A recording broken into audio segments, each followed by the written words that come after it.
Welcome back to the Death Needs Dialogue Entertainment Network. This is The Depths of Fel'than, Episode 3, A Dragon Snorts.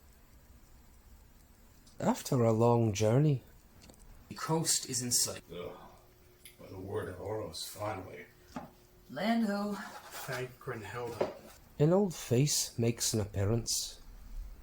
Nonny was the only person who killed someone in the original It's true. First blood right there. First Blood. First blood. Tanith and Earlon iron out their differences. And he'll just poke his head in and hop in. He's like, Tanith. Elf. Earlon! How much did he pulls? How much did you give her? I gave her a pinch. You see his big dragonborn fingers. He looks at As small as I can with these guys. he looks at your hand. He looks at his hand and says, Tanith, if you pinched a sheep, he would bring off a wool coat. And Nonny finds a way to a dragon's heart. Would you like me to make you something to eat? For just a pinch of saffron, I bet I can use this kitchen. And I could make you sausage. Roll persuasion with advantage. So that is, well, we're not going to take that one. 17. That's still pretty good. That's so good. Do you allow it?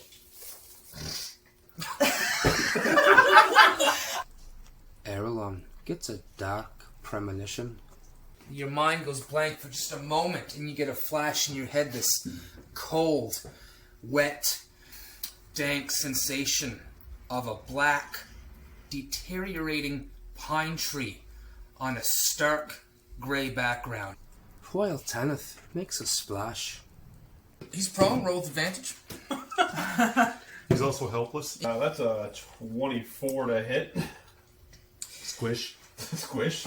There is now a goblin watermelon all over the floor, splattered within probably 10 to 12 square feet. For your enjoyment, Episode 3, A Dragon Snorts. Aww. So watching her, she figured it out really quick, but watching her, some days she's just there and she's picking at it, and I'm like, just go through it. And she's trying to like pull it open. Oh. I'm like, just go. And I'll walk over and go, poke. She can't read the push and pull sign. She just is, she's not smart. She's probably got brain damage from all the times dog stepped on her, to be fair. Poor big old dog in there. Alright, well, welcome back, everybody. God damn. Good to finally be My here. garage needs Yes. a cool name. Yeah, I was thinking about it on the way up. You gotta come up with a cool I was name. hoping something would pop into my head on the way out here. But something will happen. It takes time for a good name. The shed. The shed. The shed. The shed. Beers in the That's shed. not a cool name. Come on. It works, though. I mean, it's appropriate. I'm not mad about it. The rabbit hole. The rabbit hole. Sounds like a tavern. Hey, keep them coming in, Going- and whatever going- whatever fits. going It down just to the doesn't sound rabbit bad. hole. That's right. Yeah. We're going down the rabbit hole in the rabbit hole. That's true. Right. So a little bit of business to get out of the way first. Recording. Recording was great on last sesh. We had 4 hours and 38 minutes of recorded time. There were children in the house. I think that's why I didn't swear as much. Okay, well, that's good then. So we gotta get That's a good. kid to just like It hang just- us in the corner. So, I'm usually Just pretty to- good around kids. Employ some Exactly child what- to sit in the corner She's to right. keep You the need to language stay over down. there so There we I go. can behave myself. No, for the most part, it was. Give one of me $20. Sit here Sit for over 8 there and don't hours. make a noise. What? I think there was only 3 major cuts for cursing. It was myself that did it. I got overexcited with everything that was going, so that wasn't Some bad. things were Were happening. you cursing as Tanith that time? No, actually, I tried not to act as Tanith because I don't want to do the players wrong, and I always feel that I just do it poorly. So Yeah. you were just your normal, tired, grumpy You were saddlebag. Tanith self. Yeah. In the corner, just watching, Did you disagreeingly. Sorry? Did he die? No. No, I just wasn't here. No. If you're not here, you don't have the chance of dying unless it's a complete TPK, and then you're the only person that gets kidnapped. And then you start the new game. That seems fair. Yeah, so that was really good. Also, we're putting out a promotion for the Patreon. The first 10 people who sign on to the Patreon get a free NPC that they can make and insert into the party. One-time thing, so if he comes in and he dies, that's it. But hopefully it'll drum up some My mom has stuff. a credit card. I'll get her in on it. Cool. See, Mom, do you want to make a character? This she can get some cool merch. Yeah, Some cool merch. Some authentic, unique merch only to this podcast. Although the products that they're on will be completely not unique and very generic. very generic. Yes. But they'll say things that other things don't. Yes, and they'll that's say what things that are unique. Exactly. All about that beef. Right. That's what it's gonna be. Yeah. Nothing to do with D&D at all. Nope, nothing at all. I had a few ideas.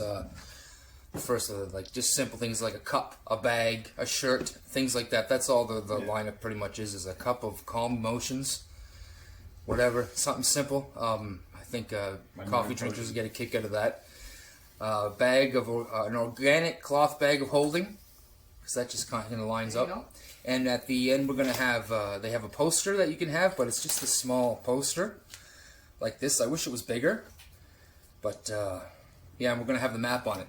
That's gonna be the last thing. So that's gonna be interesting Follow too. along. You are here. Yeah, and it's gonna be a magic item in the game. Like it's gonna be I can't remember what I said. Window to Fel'than or something like that, and you can see the effects with the clouds going by and whatnot and so forth. Like a live the magic wallpaper. item, not for real, of course, but That'd be cool. Well, if you That could, would though, be- I'd be impressed. yeah, we wouldn't Imagine be like playing a D&D live- if we could create magic items. I want that. Like I'm a signing live up. weather map as like your screen, like your desktop background. So it shows like Right. So how if the it's clouds raining, are it's moving. raining. I mean, like you just see like what the clouds are doing all across the country. So it's just Canada. You can see where the fires are. And There's a you see- website that does that. Yeah, but that's not my desktop background, though. It's not the same. What I might do is get Panda Print or something to print out the full scale map. Well, yeah, once we got, I would love to have a big Like a version. Yeah, just like we could have it on the table. It is That's the the table. that's the backdrop. Have it laminated and everything. So, Put it under Beautiful. a piece of plexi or something. oh yeah, yeah. That would have to be like pitched So- in though, because that'd be probably $100 or more. Oh yeah, for sure. Well, that. no, things like that. That's why we have the Patreon for. Oh, yeah. So we drum up some. We got $3.16 currently. We only need We're getting there. $96 and We're getting there. And that's right. That's all 6 because of years my from friend now? Neal Johnstone. He's Neal, our woo! first patron, giving Neal. us $2 a month, which is graciously accepted. And friend from my past, long time ago, the first guy that got me onto D&D. take that, Zach. And yeah, He failed his attack roll. He missed. That's like So at least that- 3 under AC. and he You actually got more, though. I was gonna say. Missed by 5. and Eating that for one. him being Something in the the face. first one to donate, he actually got already to create an NPC. All And right. he's created one. You don't know him. You haven't seen him. Haven't heard about him yet. You may run into him now, depending Very how far nice, we Neal. get today. If not, we'll be next time for sure. We make Porty, he just strolls through, punches one of us in the face and walks away. It's like, well, okay. Potentially the best NPC. His temperament isn't too far off. Hopefully, he doesn't attack you like a back with a reaction. Right. Yeah, if anybody has any questions about last game, Tanith, do you have any questions about catching up? We were on a boat apparently, so Yep, still in the boat. There was a big storm. You helped a lot getting everything back in order, getting the logs set on the deck. as I do. Zachary and I And, spent an awful long time trying to bust into a chest that wasn't locked. Yep, that's right. Full of- And she got a cat. I did get a cat, a miniature, a little cat miniature. That's made right. of gold, I guess. I'm not me, by the way. That's right. She's currently playing I'm a character. Yep. I'm a simple farm girl who is just really excited about life and being on a boat. Yay! Volunteer to get on the boat without me being paid. I honestly had no right. idea what was happening. I just said, I want to get on the boat. And then they're like, we're going to pay you. And I was like, shit, I'm getting paid. All right. This is getting better and From better. doing it for work to getting paid half a year's salary. Yeah. Yeah. I'll This go. just gets better and better. Okay, It's I like, don't know wait if a you minute. notice I'm not actually playing a stock Dragonborn. Okay. I'm a Ravenite Dragonborn from Wildland. Sure. That's totally cool, buddy. Absolutely. Yep. Yay! Dark Vision, and I get Vengeful Assault, Okay. which is fun. That's fine. That's all right. Short rest is fun. I can't wait. I'm just reading the notes that I took. So, I now have cat figurine and also boat? Question mark? Because I believe I requested the second Yeah, that's I remember. All the boats came in. Max, I want that boat. Like, wait, can I have that boat? That's mine. Dibs. There was two. I got just a So was smaller there- one. Have you seen that they're actually reworking Dragonborn? As You gotta from get them the back. base You gotta get 'em Dragonborn? all, 'cause there's Haven't. It's It's, kind of annoying, they're- isn't it? it's more just modifications to the breath weapon. Yeah. It's again, they're changing it to. It's still a playtest, but it's changing it to 2d8 per short rest. Yeah. Might It would bring make in sense. Annie to make an Yeah, it makes it a lot appearance, more she comes out and usable. Yeah. Instead of like feed her. roll 2 1s on You know, fucking honk. d6s and get like. Give you some honks. She'll come up there and she'll lay on I a little suppose platform it and is. she'll just honk. 2 1s on I can lock her if I have to. Well, it keeps happening though. Yeah, marginally, Yeah, but still a possibility. it's like 20% lower chance. So. No, the biggest things is the Short rest. to recharge. Yeah. Recharging. So I like. I'm making noise now so I don't get in trouble for it later. Who needs Sentinel? Sure, you keep moving, but I can still hit you. I could have done the other Dragonborn, but I was like, I'm not really a much of a talker. I just And like when to all hit things. y'all are ready to eat food, I got Smokies in there. Oh, spruce. And I'll just text Alan and him and start the grill for us and get things all to go. I got some probably pretty hot dogs and some buns in there. I'm still pretty full from Naked Crepe earlier. I didn't eat anything today. I went to Naked Crepe for the first time today. It was really It's good, isn't it? I used to live in Wolfville, and I'm telling you, people I show woke up, show had a up my bowl of house. raisin bread, came here. I was like, wait, what? And then I remembered, yeah. So you woke up and came here. Yes. I wish. I honestly, so we ripped up all the carpet in my dining room, laid down, pulled all the tacks and the nails and the staples and everything out of it, All the pointy bits. all the pointy bits, laid down the underlay, and we bought that stone core flooring. So we started putting that down, and literally we were putting the last piece in, and Alan's like, I think Kale's here. And I'm like, that's a good time. Yeah, really good So I was like, timing. we gotta clean, because I gotta get all the dogs back inside, so now that they're barking in the yard. And then it just, Zach went like, this is fine.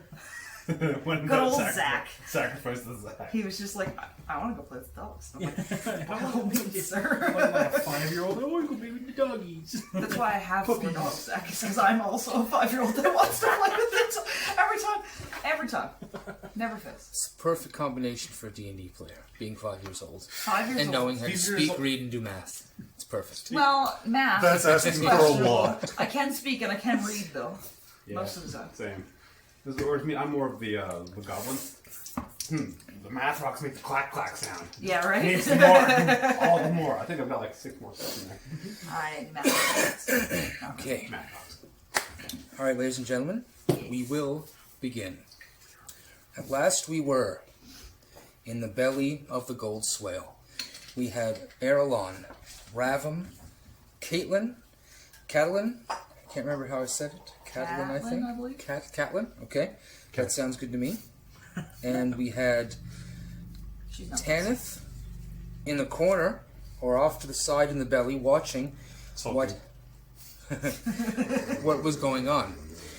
And what had happened, Tanith, that you had seen as they were interrogating 3 goblins, the captain of the other ship and two other ship hands.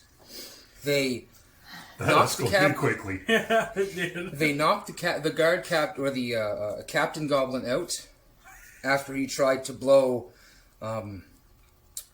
Ravim's head off of his body. Oh, yeah. Yeah. The gun. I Then managed they- to catch it just in a and punched him. That's right. No. The passive one. I was like, what? Not happy His with it. instinct, just punch him out. He's Then not you- pacifist. He's an aggressive pacifist. I am not violent. I'm a preventative pacifist. It's like the Swedes are aggressively neutral. They fight out anyway. I use violence to stop violence.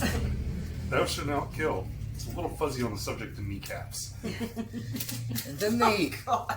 attempted to persuade / intimidate one of the goblins to speak common after they found out that he could, but wouldn't. After he did, and gave some very valuable information about where his homeland and possibly the lord of his people are, he began to deteriorate quickly into black and brown patches of ash that would sink internally and fall out of his mouth into a pile on the ground, or on the bottom of the deck, which eventually then dissipated out of sight. Yeah, that was the thing that happened. And then that was the famous last words from Ravim, I believe. I think he said, "I don't believe I'm going to push any further than that for the day." Something like that. I think that's enough for today. Yeah, I will and say then, this, as the guy who breathes electricity, that leaves a bad taste in my mouth. as Tanith walks up from the darkened side of the belly of the gold swale, please continue, ladies and gentlemen. Well, that was eventful. No, I think that there's no way that could have been Delron. Yeah, what the hell just happened? He got completely that goblin after everything that happened. It's like he broke an oath and Or got curse. punished for it.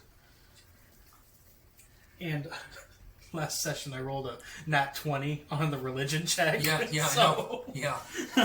So it's the only reason why you got the hint of Delron. Because it was and the rolls were 25 total, I think it was.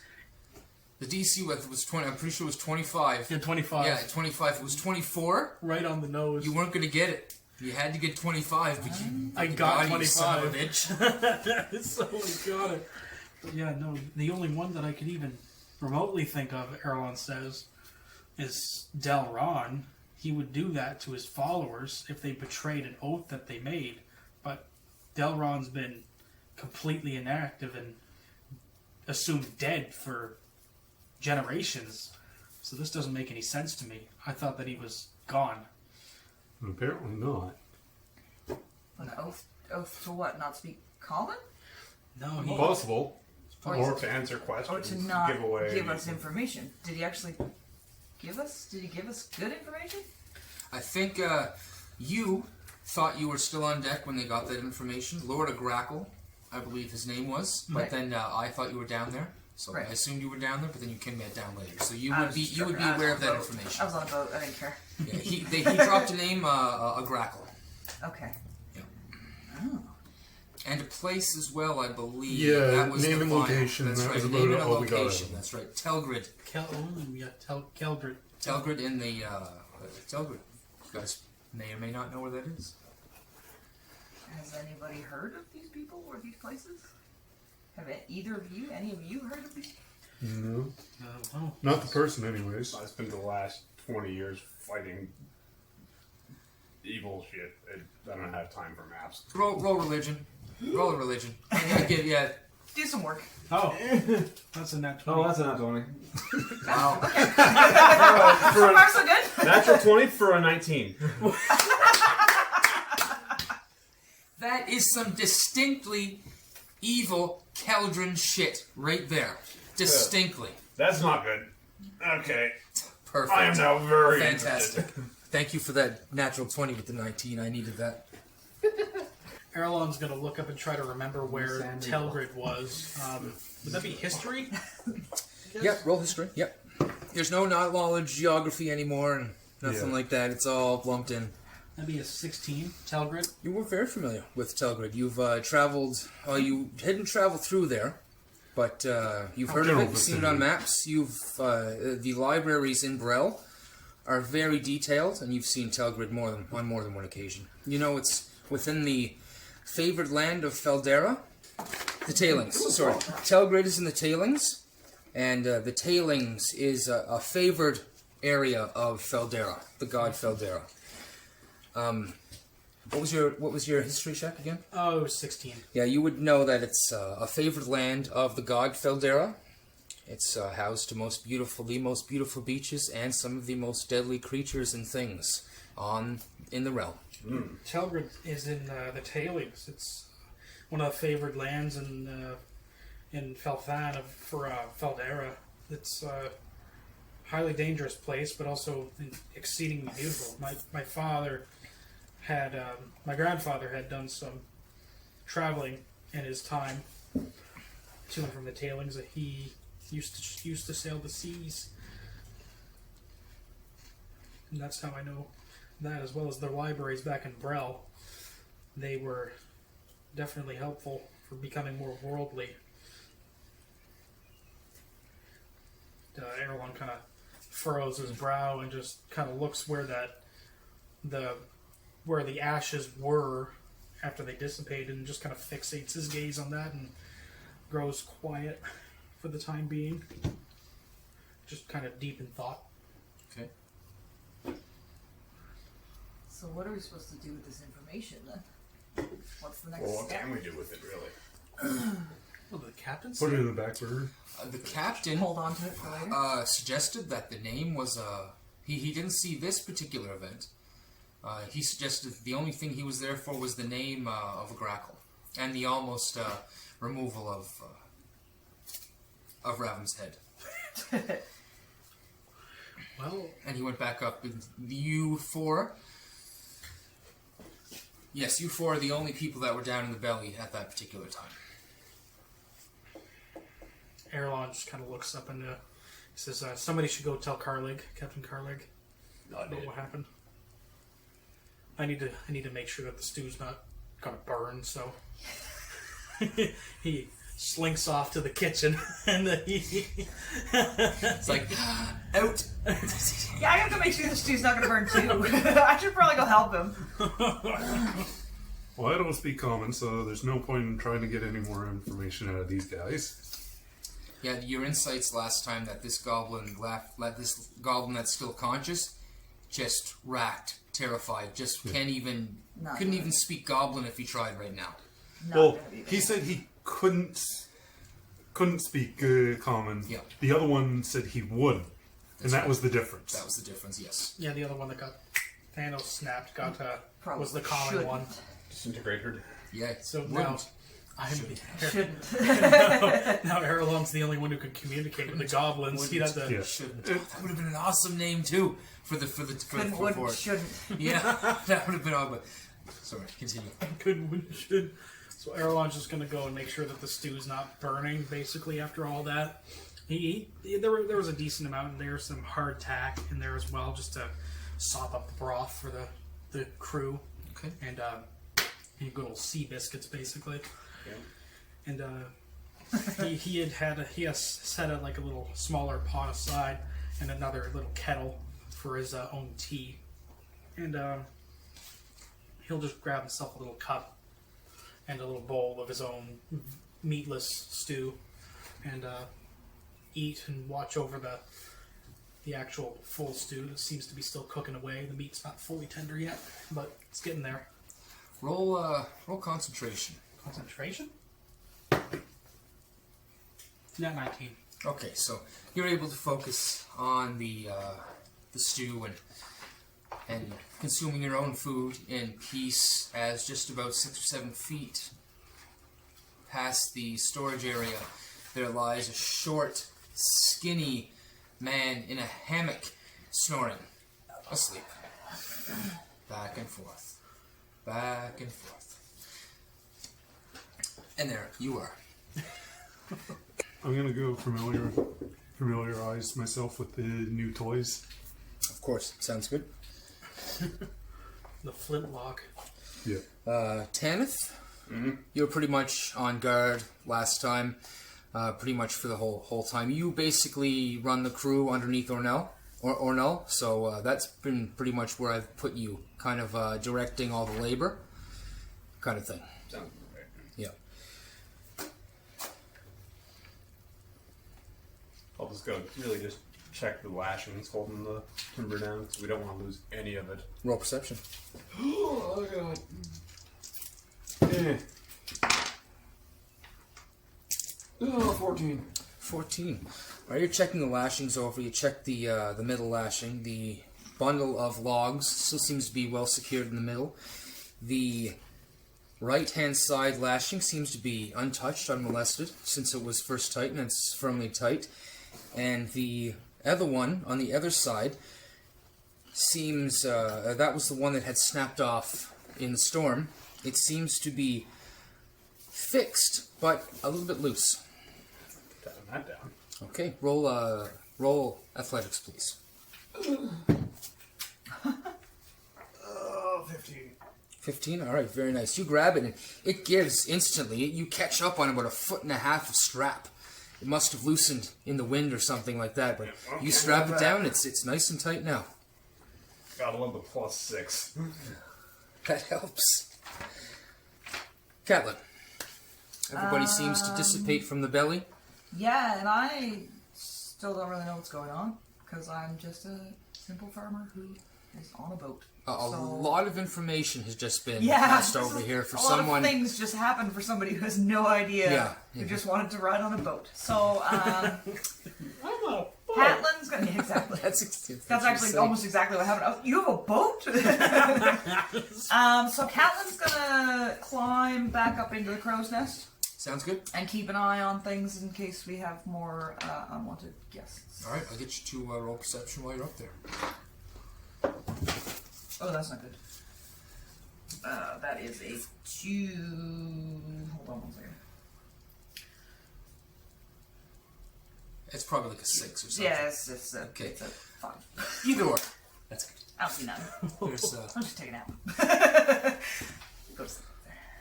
Calming up there. you see, it's so good when Back that and stuff like that happens. forth. Back and forth. You get seasick. Ravim, as you found a place in a hammock down in where the bunks are. Fairly private. Anybody who is around is clearly sleeping at the moment, and you do have some private time to check out your things. These are also the images you found in the Black Book. Oh yeah, Black Book. Bam, you're going to Apocrypha.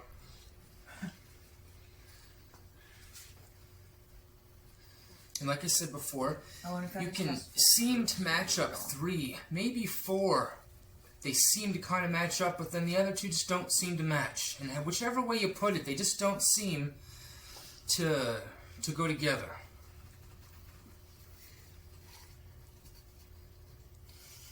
Almost as if there's a couple that are missing. Now, I said there was 10, but these, and there are, pretend that there are 10, these are the only ones that may have an effective change. Okay.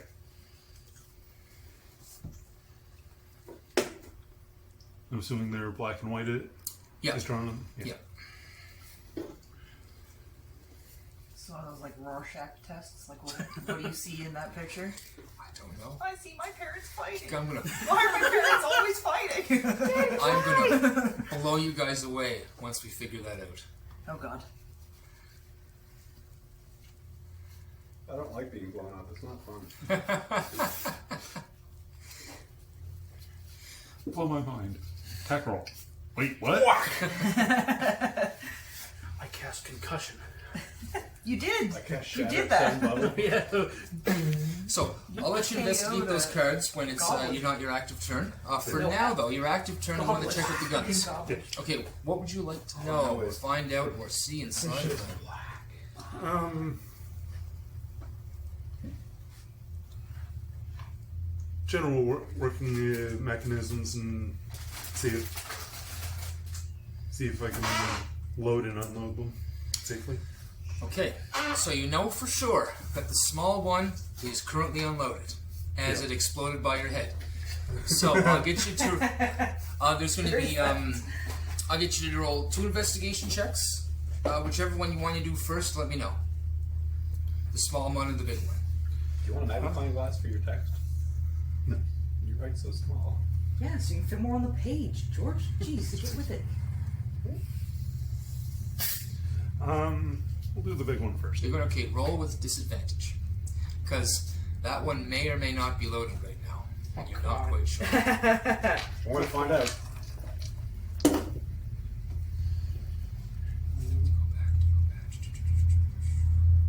13. All right. You look at it. It's heavy. I mean, you've never seen anything like this before. Roll history. These are like flintlocks. Yeah. Yeah, Old style pirate guns. That's exactly what Bad it news. Yeah. I want to be a pirate. 17. 17. You've heard that boats on the sea have been seen with these smoking weapons, things of that nature, but you've never seen one in person, and you're damn sure this is what they're talking about. Yeah. And it seems to be about about 12 inches long. It has a nice wooden handle on it and a long cylindrical stem that goes all the way down, with the flintlock on the top right-hand side and a trigger. It seems to be definitely some sort of mechanical device here. You're familiar with gears and switches and pulleys, things of that nature, and you cock it back, and there's no flint inside. This seems to be empty, this little area that cocks back. Kind of like that one? Yeah, yeah. Except at the end, I imagine this kind of the old style. Like the musket. Flare out at the end. That's the only difference. But other than that, yes, absolutely. Basically, blunderbuss version of a pistol. Sorry? So Except the cut at the end is a blunderbuss thing, so it can you dump anything you can down the barrel. There you go. Yep. Shotgun. Not my category. You do notice that there's nothing in the barrel. Oh. So I remember that when he shot it, he didn't reload it before he got knocked out. So it does not have a bullet in it, and you did not pull the trigger first. Okay. There you go. Now with cone on the Yeah, end. I don't think you're a true scientist unless you lick it. Lick the science. Just feel like you gotta get the full experience. Smells of a heavy, acrid chemical when you open up the flintlock, and seems to be well maintained. Yeah. I wouldn't try to discharge it having a similar design as a crossbow. I would imagine that the trigger mechanism is basically what would discharge it, so I would avoid doing that while at least in the bottom of the boat. I'd go up on deck and point over the... Okay. You bring it out to the top of the deck? Yeah. Okay, and you try to... Click! It was empty. I'm watching this, just so you know, from the crow's nest. No, you're not. Oh, I'm not? Not with the 5. Oh, no, I'm not Not watching with anything. five. I'm asleep. I forgot. Taking a nap. Looking at the clouds. No, it looks like a cat. There's blue up there. It's just and like my here. cat figurine. You sure she's not a tabaxi? And there was the small one that you wanted me to do. Yeah, I'll let you Tabaxis. roll on the small one as well while you're down there, before you go up and see if the other thing can be discharged. 16. 16, okay, very good. You notice that the small one is about as big as your hand, and the handle is slightly elongated to accommodate an entire grasping of a hand. But it has 4 very short barrels, and the flintlock seems to come down and have 4 different areas where you can pour it in, it siphons down, Okay. and then it fires. Looking at it with a 16, you would see that being this short, it must have an incredibly small range. Like it could, no way it could shoot more than 10 feet accurately. And instead of that, it's very similar to the other gun. Yeah. This particular one looks. The difference would be perhaps by race. You would see that this gun would have to be made with smaller hands, perhaps gnomish in design, something like that. Yeah. Looks like it almost blew your head off 15 minutes ago. The rain just starts to dissipate now. Yes, you go out on the top of the deck. You click the larger gun. It does not discharge. And a few moments later, as you're just looking it over again, one of the shipmates come over to you and say, It's called a pepper box. I wouldn't be caught on land with that in your grasp. They'll hang you for sure, especially in the Shiers. Piracy weapon? I haven't seen many that use it that aren't the pirates.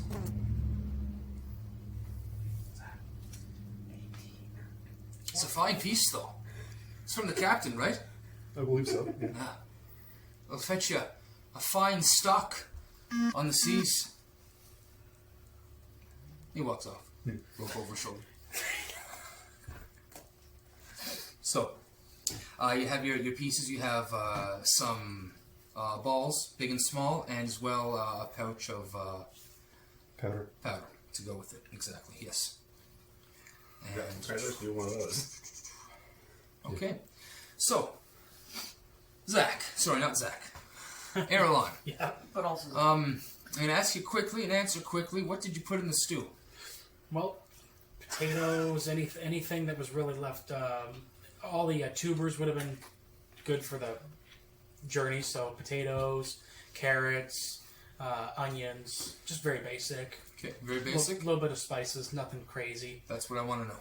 Perfect. you didn't Thank use you. the saffron or whatever. That's right. You didn't did. use the saffron. That's exactly what I wanted to know. That's the expensive perfect. one. What about the meat? That's the important question. Oh yeah, that was for Yeah. that and What is whatever it, like though? salted meats. Venison? There would have been like salted meats on board. I'm assuming for provisions. Pork, beef, So I'll get you to roll your Performance. performance for your stew. All right. Goblin kebabs. 10. Ooh, Consistent. right around there. Right. It's the kitchen, man. It's the kitchen. I'm telling you, it's the kitchen. It's like waterfowl. You gotta season it I right. played a game of D&D where I ate gob kebabs. Gob kebab. I made gob out of goblins. Gob kebabs. That's gamey. Yeah, it's not great. It's got some Give zing me to it. not gob recommend. kebabs. All right. So a few hours pass, and the sun is beginning to set in the sky, and Earlon comes up to the top deck on the normal time and announces that Right. Grubs up Oh, downstairs. Bowls are there, and he has a bowl for the captain, and then a little thought pops into his head. He looks down at the bowl that he's about to give to the captain, and he goes back down, and he just goes and grabs a couple threads, not like anything significant, but enough to give it like flavor and color. And since the stew's still basically bubbling hot in the bowl, he just puts a couple threads of saffron in there and mixes it in for the captain, and then brings it back up. It's coming out of your share. Yeah, Goddamn brown. Sir. Goddamn brown. captain wanted it, but he goes up and he elbow knocks the door for the captain's quarters.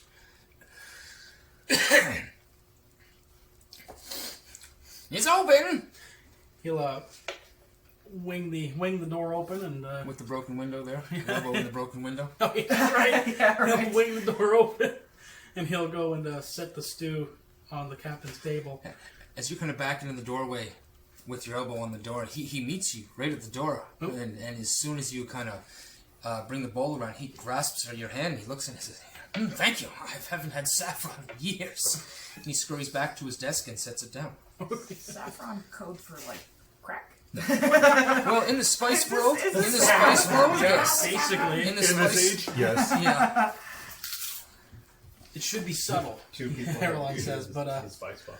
Captain Carleg, And the lady in the house. Okay. Considering heroin Yep. was considered a Yep, should be medicine. subtle. Definitely Yes. subtle. Should be. just a couple threads, that's it, and it gives a kind of little yellow tinge to the stew. But he'll say, I forgot to mention this earlier because I had to tend to the stew. But after that goblin captain nearly took Ravim's head off with that odd weapon, we Stop divulging information he doesn't need to know. You tell him? Go ahead. we ended up we got more information out of the goblins, and then they just dissipated and one of them dissipated into ash. He stops eating, kind of looks up at you. He says, "Huh?" It's like he collapsed into nothing, like disintegrated. That goblin. That's very strange. I don't know. He stands up. He walks over to a cupboard on the left-hand side and opens it up, and you see in the cupboard there's these stones, like rock, crystal, quartz, things like that. There's also shells, and there seems to be 3 or 4 racks, maybe about 14 to 15 different items. They look quite extravagant, quite unique. And he grabs one, and he opens the doors to the back of the ship, where he has a little porch outside, and he stands there, and you can see him take the shell that he had taken. He puts it up to his lips, and he says something into it, and he takes it and he tosses it off into the sea. I was gonna say if I could hear that, but with a 7 perception, no, I didn't. Nope, you definitely did not. The spray from the outside is just too much to hear. There's too much interference. He stays there for about 10 or 15 seconds, then he turns around and he says, "Take the soup. I have lost my appetite." $500 bowl of soup. A couple of threads, more like 10 silver. But he'll nod and take the bowl, and he'll leave without really saying anything else. And he'll set it. He'll set that special bowl of soup down somewhere, and since he doesn't eat meat, he'll offer it to somebody else. I'll take it. He'll notice that Tanith, I was gonna say, as with he's my walking 5, by- do I see that bowl of soup from the process? I was going to see if the old chef got it. But yeah, no, he'll pass by and he'll notice that Tanith, the Dragonborn. He says, "Captain didn't want this. Would you like that?" Damn right. He'll His bowl just happens to be empty. hand him. You're offering the soldier Gucci food. Of course he's gonna take it. G food. So you'll hand Tanith the bowl, and he'll Don't remind me. Bad memories. and Earlon will just move back. Since he already ate earlier, he'll go back up and just practice near the bow of the ship, looking out towards the near endless expanse of water, and he'll just practice kata, basically just going through forms for his martial arts and stuff. What's on your mind right now? He's Doing not practicing forms. Gunka. What the hell? I guess what's on Earlon's mind at the moment is just after what the captain said, he's kind of like, that dwarf is old, right? So that very. Oh yeah, he's a whitebeard. Oh yeah. So he's been around for quite a few generations, and if he lost his appetite after he mentioned that, he's starting to piece together that it could have been Delron's doing. At least that's what his thoughts are. But he's still suspicious. There's something pulling you towards there. Yeah. It still seems heavily Keldrin, but there's just something there that's not letting up. There's something agonizing, just kind of pulling you there. Just on the farthest outskirts of your thought, your memory. It just doesn't seem real. Keeps pulling you back, yeah. So Earlon will try to shake the thought as much as he can, and he'll, during his forms, he'll offer a little prayer of thanks to Grenhilda, and a prayer of just peace to Nerisle. Roll Basically. concentration. Concentration. Yes. Got a 15. Okay. You're fighting with the thoughts going back and forth in your head, and it's you're trying not to let it show on your face. But a few hours into your sparring session, you just kind of open your eyes at one point, and the captain is standing next to you, just as he's about to perform a maneuver into his 5-foot square, and he's just standing there peacefully looking out at the water beside you. Oh, so Earlon jumps because he didn't really notice the captain come up beside him. Ninja blind man. He'll open his eyes and kind of wipe the sweat from his brow, and he says, he kind of takes a breath out and he says, so what do you make of all that?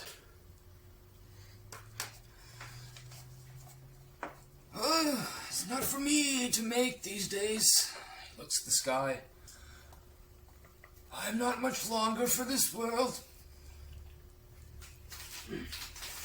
But what I do see is the struggle within you. I see the fight for center, for peace, for purpose.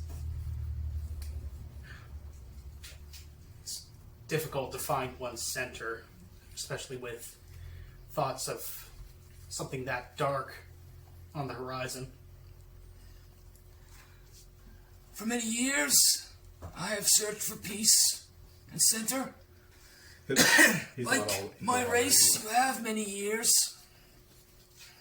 You will learn. But trust, anger is not the way. You must find focus. You must find purpose. Grinhilda provides purpose for me in the cycle of life, as far as I believe. And in her, I find confidence in my own ability. And though things are confusing, I think I can make it out all right. Yes, faith in Grinhilda. Grinhilda does provide. Other things also provide. Like myself. I provide many things. As he swings out and punches you in the face.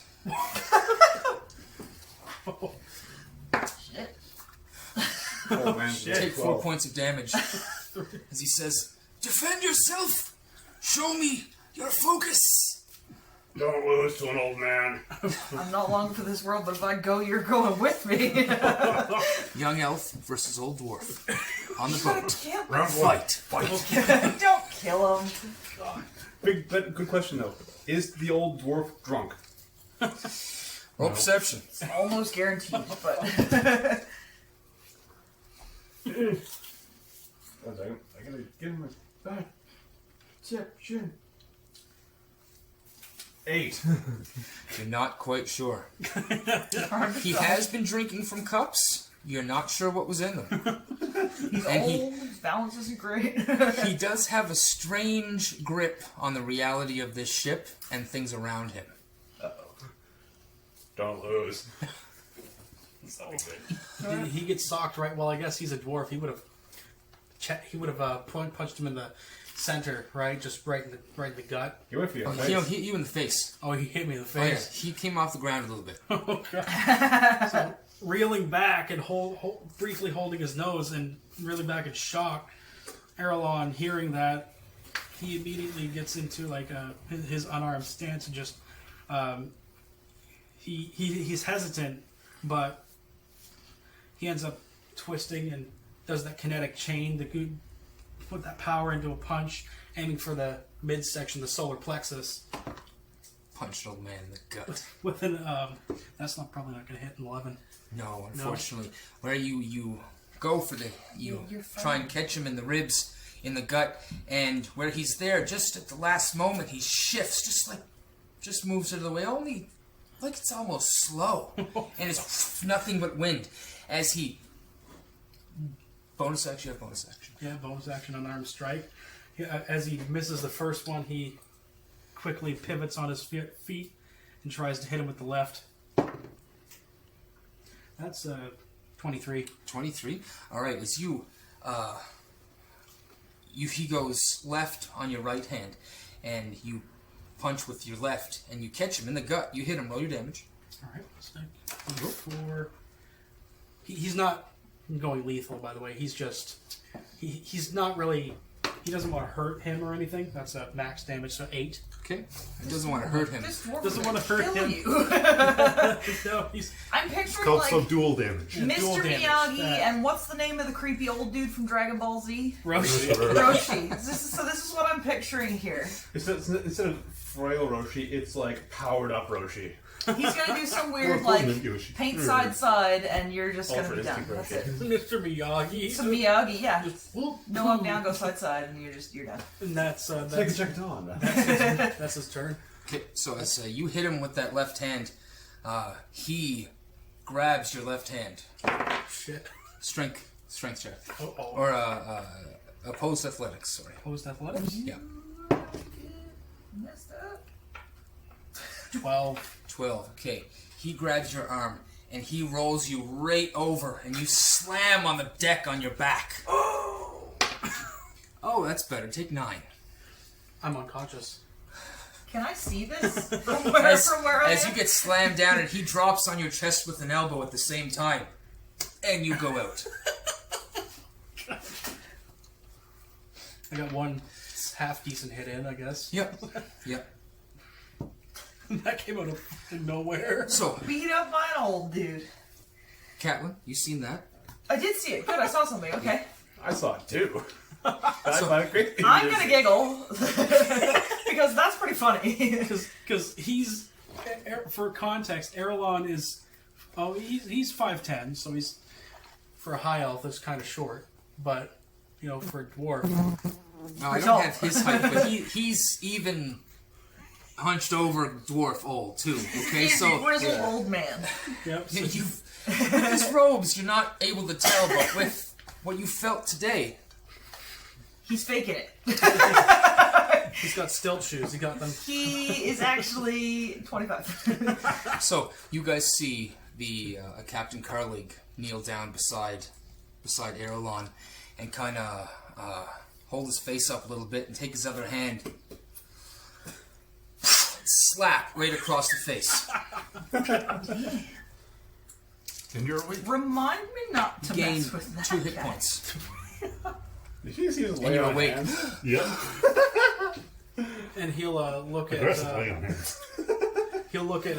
He'll just glance and see Captain Carlig, and he'll roll immediately and use a for damage. key point to disengage, and he'll back up, getting on his feet and hold his nose because he's got a bloody nose. As you begin to move and sit up, he puts his hand on your chest and he says, "Hold." Oh, sorry. He says, "Hold." He doesn't seem aggressive now. His posture has changed. He's just kind of standing there. And he says with his finger, and he points in your chest where he dropped with the elbow, and he says, points on it. Pokes hard, take 1 damage. And he says, "Your focus is inside. Defend it." I will. He stands up, and he walks away. You're at level 2 now. And that goes for everybody except for Tanith.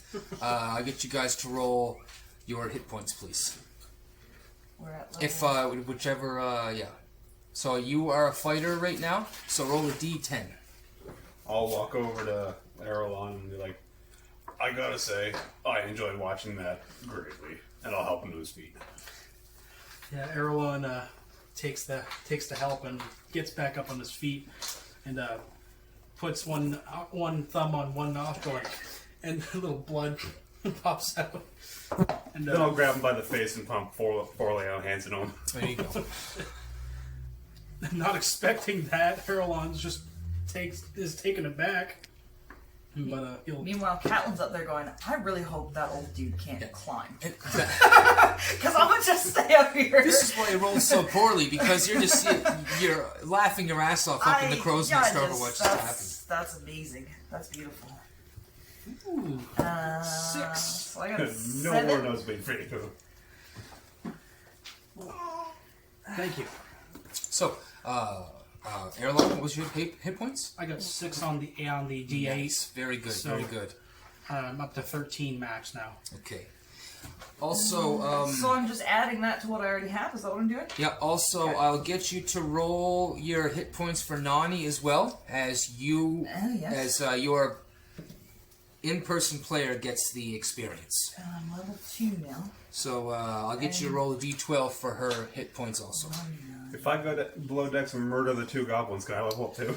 Unfortunately, We might need... Actually, there's only 1, isn't there? No, there's 2. There was 3. Is there 2 left? Yeah. left. There's the captain and Oh, yeah, one right. other. KO'd the captain. what's a goblin? 50 XP or 25? Oh, well, that's not... I think a goblin is, if it's That's only 50, one. and you can sneak away and do that, hey, it's 100 XP, I'll give it to you. You got a 1? But you're gonna have... Hey, God. She got a 1 on her got a roll for 1. HP. Okay, in this particular case, when you roll a 1, the gods of the world also roll a hit point dice. And you have a choice. You take yours or the gods without knowing what the gods roll. Definitely gotta be the gods, because you can't get worse than a 1. And the gods roll.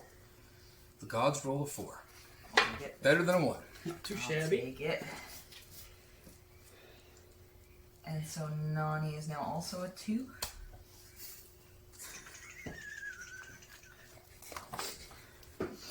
Without metagaming, you know that there's 2 goblins down there. Maybe we can go down and speak Goblish. Goblish, yeah, let's go talk some Goblish to him. Talking Goblish. I will actually make my way below decks, and I'll say something in a language that they might know, Do either of them speak Orc? Oh, they're kind of. They might be similar. I think they may.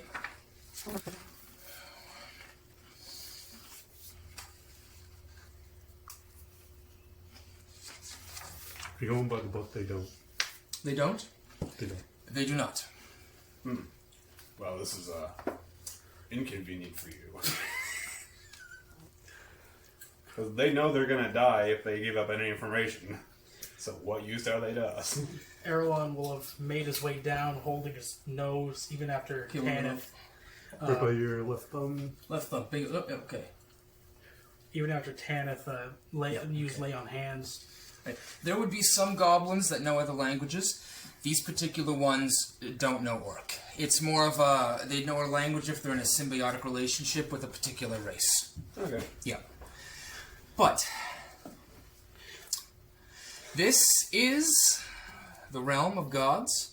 You can choose to do what you do, but bear in mind, there are possible drawbacks and things that may happen to that sort of thing. The captain is still alive. Unconscious, but alive. The other one is expendable. The other one is alive. Not for long. And awake. Not for long. Earlon will come down by that point and see Tanith talking in Orcish. He'll recognize those tones, but he doesn't actually know how to speak it. So he's like, "Are you trying to talk, Tanith? What? Are you trying to talk Orcish to these goblins?" Figured there was a chance. These ones are. I think they're raised on the sea, so I don't think that they can even understand. What do you want to know? Well, they know that they're not that they're. If they share anything more, they're gonna die. So really, we might as well keep the one that knows the most. Okay, that one. The captain. Yeah. Him, however, as I pull out a crossbow, and I don't think we need him anymore. You really want that XP, don't you? I don't like goblins. I really don't like goblins. He'll take his hand away from his nose and kind of scratch his cheek, and he'll kind of look off past the goblin, and he'll look at the goblin. Is the goblin afraid at the time being? It's unconscious, both of them. Both of them are Both unconscious. of them are unconscious. Oh, good. scared. Oh, if that's the case, I'm just gonna walk over to him and fucking hit him with a fucking hammer. Alright. He's prone, roll with advantage. He's also helpless. Yep. That's a 24 to hit. Squish. Squish. There is now a goblin watermelon all over the floor, splattered within probably 10 to 12 square feet. What's your line? Oh, I'm not What playing is your line? What? I serve the god of war. If I make war, that's what I do. You know what? I'm just gonna roll a dex save for the viscera spray because I'm within range. Roll for splash damage. Yeah, absolutely. So that's a 13 for dex save. You're able to dodge most of the chunks of brain and flesh, but there are still some that land upon you. Oh. There's a bit of a spray. It's red, greenish. It's not nice. You know, you could have just as easily thrown him into the ocean. Where's the fun in that? He would have died from hypothermia. Roll Or drowning. religion. Roll the religion. Religion? Either of you. 18. You would know that in Nerile, it's common to sacrifice those of the enemy ships and things like that. It's common to sacrifice them to Nerile. And you would have appeased Nerile, too. So, Oh, we still have the other one. The one you just admitted to us needing. Needing. You're not even there. but we still have that other one, so Yeah.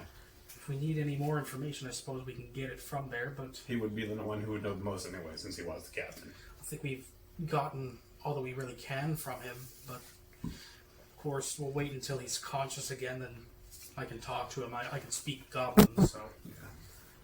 We'll use this as a message. When he wakes up and sees his friend's brain splattered on the ground, he might be more willing to talk. Earlon looks visibly disgruntled and disappointed. He didn't think that was necessary. But It wasn't. No, he's... I'm very unnecessary sometimes. No, it's... That's how I've stayed alive. No, just try not to kill the other one until we make sure we gotten everything from him.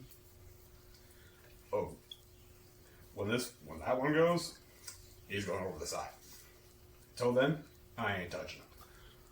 Fair enough. Suppose the cycle continues. Earlon will go back into the kitchen and just get some of his loose leaf tea and just put it into a little ceramic cup and pour some boiling water over it and set it and pour the boiling water out. Pour a bit more in after a couple minutes, and he's just basically making like individual cups of tea with that and pouring it in. This is why I wear black. Just regular green tea, nothing special. Okay. Is there anything that you guys want to complete on the ship? Pretty much. Do we have cabins, or is it just hammocks? There are a few cabins, but mostly hammocks. Okay. Mostly hammocks. I'll go find a water receptacle that isn't used for drinking and just wash the blood off my face. And the rest of your body? Yeah, sure, why not? Okay. Yeah. There's no deck save for you. You are covered. You are covered in goblin brain. Yep. Yep. Covered. Spicy. There's no hiding your crime. Earlon would have at least Well, I tried would to try. take a rag to whatever splattered on him. Even dipped it in seawater after. You take some time. You're able to get most of the visible brain and blood marks off of you. But you may need some new clothes once you get back to shore. It's been a long journey so far. Bloodstains build character. Not They for- tell them. Yeah, but he got beat up by an old guy, so really, Yeah, that's what the bruises you need are an for. awful lot more blood to add to any intimidation there. If you think about it, if you save the shirt, this bloodstain came from goblin brains. This That's one's right. from getting my ass beat by an old man. This is true. That's my blood. That's goblin blood. A few hours after you guys wash up, most of the night shift has come on the ship, and most have gone down. If any of you are up this late, who would be up this late? It's probably going to midnight right now. Yeah, Earlon, he would have meditated earlier in the day to replenish his Okay. fortitude, I suppose one could say, because his duties for the day would have been done. Just tidy up the kitchen and then, well, kitchen, whatever. You a half elf or a full elf? High. High elf? Okay, so you don't need. You just need that 3-hour meditation bullshit. Yeah, like 4 hours. So he's basically just gonna patrol the bottom and top deck and just look out. I could like roll a perception too to see if I can see anything. Yeah, roll perception there. Oh, that's good for You once. do that. 21. 21. You hear people coughing. In the hammock area. People coughing. Coughing. Yeah, coughing. Coughing. Ruh-roh. And I believe you are in the hammock now. You did pull the day shift on the crow's nest. You'd I'm be good. sleeping right now. Am See. I coughing? Roll percentile. Roll percentile. Uh-oh. And not a D10 as well. And a regular D10.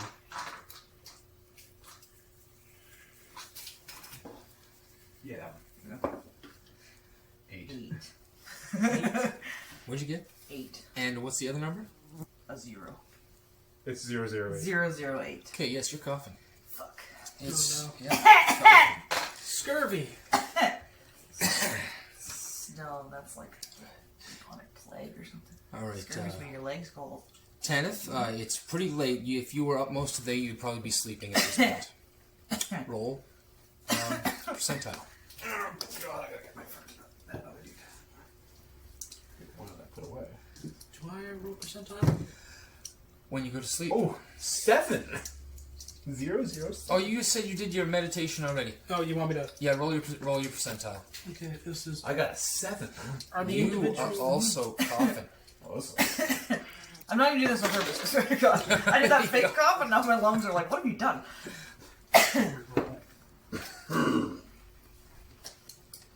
I don't need fake cough. I can just cough. 4. I'm coughing. You are also coughing. Why are we all rolling under 10 on a fucking D100? Yeah, why do we suck?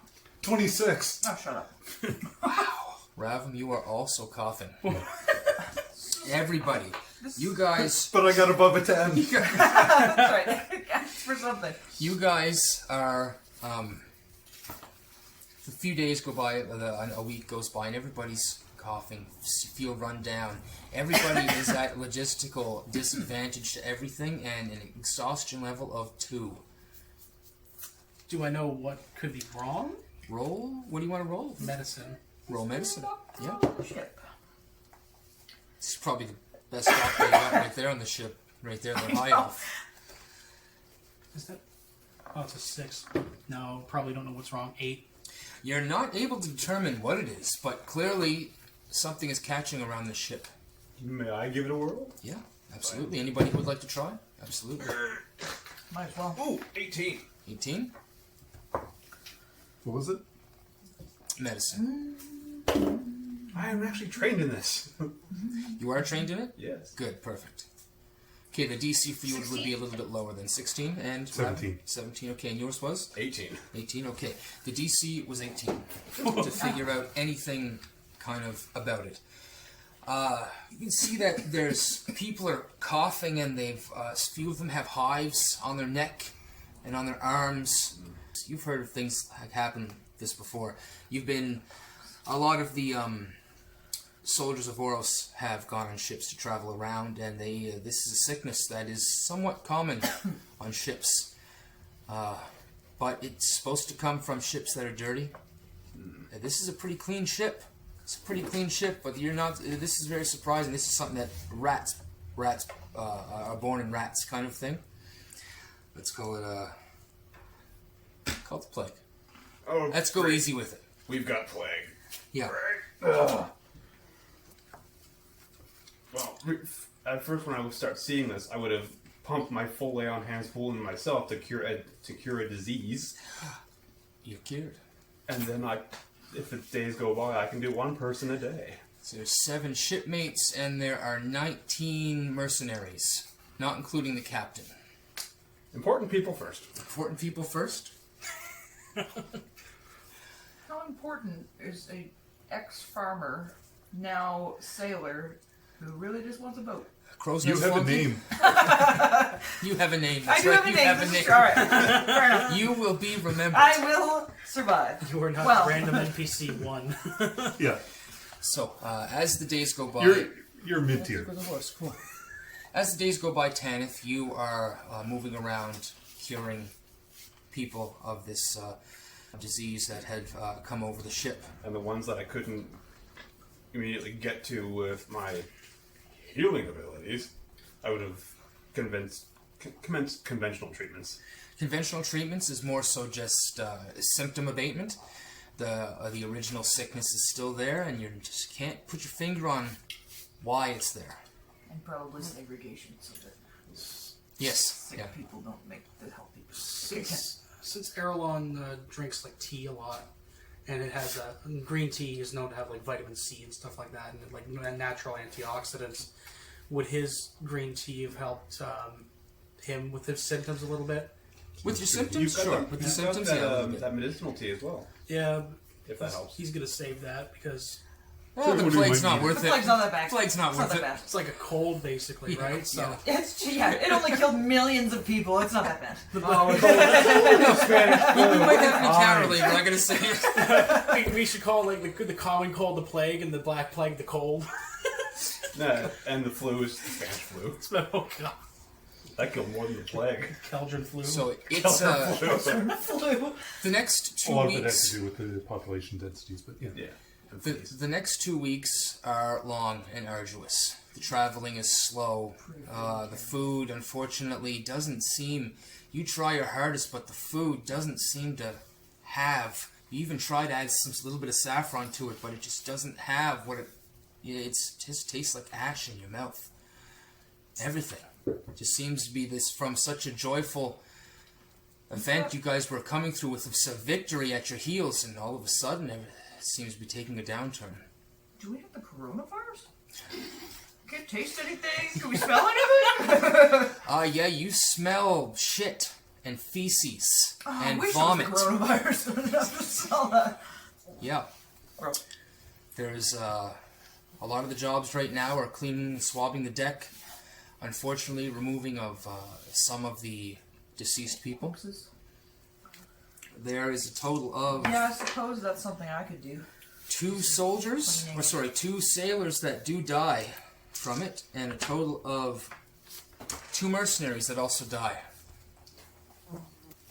Point of order, I would have made sure the sailors were cured first, because we need them to keep sailing. There were 7 sailors. 7? How many does the ship need for bare minimum? Well, there's 5 left. Hurrah! There's 5 left. So apparently that many. And I've been learning some stuff. that goes by. Does anybody want to roll any other checks on or anything of that sort? Well, Ravim, we're just you got some options to do something. You know, religion may not be your suit. That'd be mine. That would be yours. Yeah. I'll get you to roll a religion since this is all weird, happening. I'm a paladin.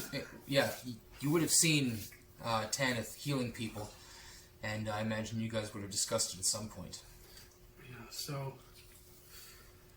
Tanith, this sickness, I would assume this would be right before I'd be cured. You're fine. Yeah, but this would be right before I'd be cured, because we'd be talking about it.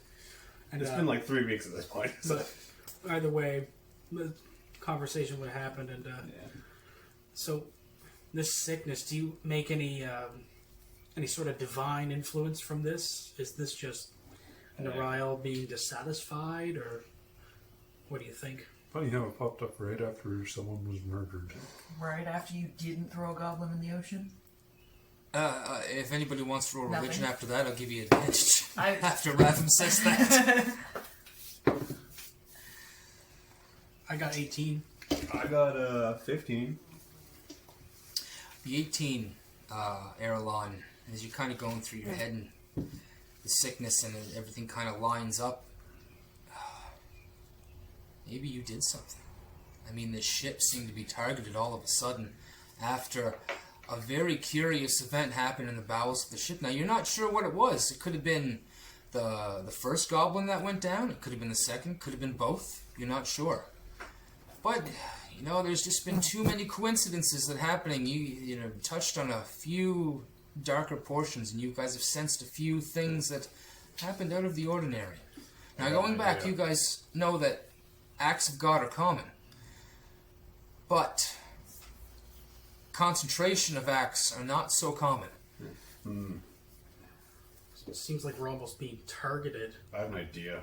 Let's sacrifice the heathen. I was just going to say, he started this, let's throw him overboard. Sacrifice Kill the him. lizard also- man! Kill the lizard man! But also targeted by who? Because, I mean, which god have we disgruntled? Nariel. All of them. Roll religion, Captain. I walk off and come back with a goblin. Oh, that's not great. I have an idea. That's a whole 6. You're baffled. You're baffled by everything. Hey, you're brand new on this ship, brand new with all this stuff. This whole sailing thing is new to you. This is interesting. I'm not an adventurer. You're on a boat. This You are is an now. adventure. You're on a boat. I'm on a boat. So, I'll get you guys... That's all I signed up for, really. Catelyn, you suggested quarantining people, so I'll get you to roll the medicine check on taking care of that. Some isolation. No, that's not going to be a whole lot better. That's a whole 8. Okay, so you do your best with the space that you're given, with the amount of sick people that there are. But the days go by, a week passes into a week and a half, passes into 2, and then passes on 3. Slow going, so you're not really worried about how long it's taken to get to shore. You have more problems on your hands now. Yeah. But the sickness does begin to abate. People become to get better. You have lost some crew and Did I lost throw some the time. goblin overboard? I haven't given you the chance to. I was going to wait. I was going to explain this and then give you the... You want to throw the goblin overboard, the captain? I was like, does anyone have any objections to me freeing up some rations and space? Yeah, over the past few weeks, I would assume we would have tried to get whatever we could else out of that captain. So, and I'm sure we've already gotten basically everything. He's also sick. Yeah. With that, and... here it goes. Wait. Oop. He'll hold Just kidding. on. So, he'll say, cure his disease first. Done. The boils and shit will fade off him. Then... We good? So you want to throw a healthy goblin in the ocean is what Yes. you got it. A healthy sacrifice is a good sacrifice. You take him to the top deck. Oh, it's just yeet him off the stern. Okay. You guys This seems like a Yeet terrible for idea, distance. but what do I know? Yes, drag it the is. goblin to the edge. Or just you dragging him? Oh, I'm basically just carrying him like a kitten. Okay. I'm going to give this... In your mouth? Ooh, that's not good. let's go from there. Don't matter, roll him the disadvantage because the first one was a 2. Yes, he seems to be fighting against the chains, screaming out in Goblin, saying, "Those who can understand him, we'll kill you all. My friends will find you. They'll wear your skin as hats." Translation? Threats, empty threats. And Earlon would be kneeling near the side of the ship with his hands in a prayer motion there, kind of eyes closed, and he's praying for an appeasement to Grenhelda as well as an offering of sacrifice to Nerile. He doesn't necessarily believe in Nerile, but he's just basically offering his sincerity, basically. Sounds good. Well, there's a difference believing in Yeah. and following someone. Yeah. That I was going to say something about that too. You know she exists, Yeah. but you don't necessarily follow her. Buy into her. He takes it on faith, basically. Their brand of... As you're doing that, you guys also notice. Are you prepared to throw him in? Oh, I'm going to eat for distance. Okay. I'm just saying a quick Terrible idea. prayer to At Oros least you're the first one so I off. can break the record for goblin throwing. Okay, quick prayer to Oros, and then roll your strength. Put your athletics into it. Put your back into it. That's a solid 12. Okay, a solid 12. As you pick him up and you reef him over the edge, one of the loose chains that was connected to one of the other goblins catches the edge, and it hooks him, and he falls and slams down into the side of the boat. The hook comes loose, and he falls into the water. Sploosh! Right at the end. And as you hear the sploosh, then you see behind you, each one of the 5 sailors, they go into their belt pouch or wherever they may have it and pick out a small shell or a rock or something, and they throw it in the ocean, and they do their own prayer to Nerile. That was anticlimactic. And Earlon will kind of turn out his prayer hand, facing it downward, and he'll bow his head and just mutter prayers in Elven. In Elvish, I guess he gets Elvish. Catelyn's pretty confused, to be honest. Kind of grossed out, throwing Yeah. people overboard, all that junk. Religion is weird.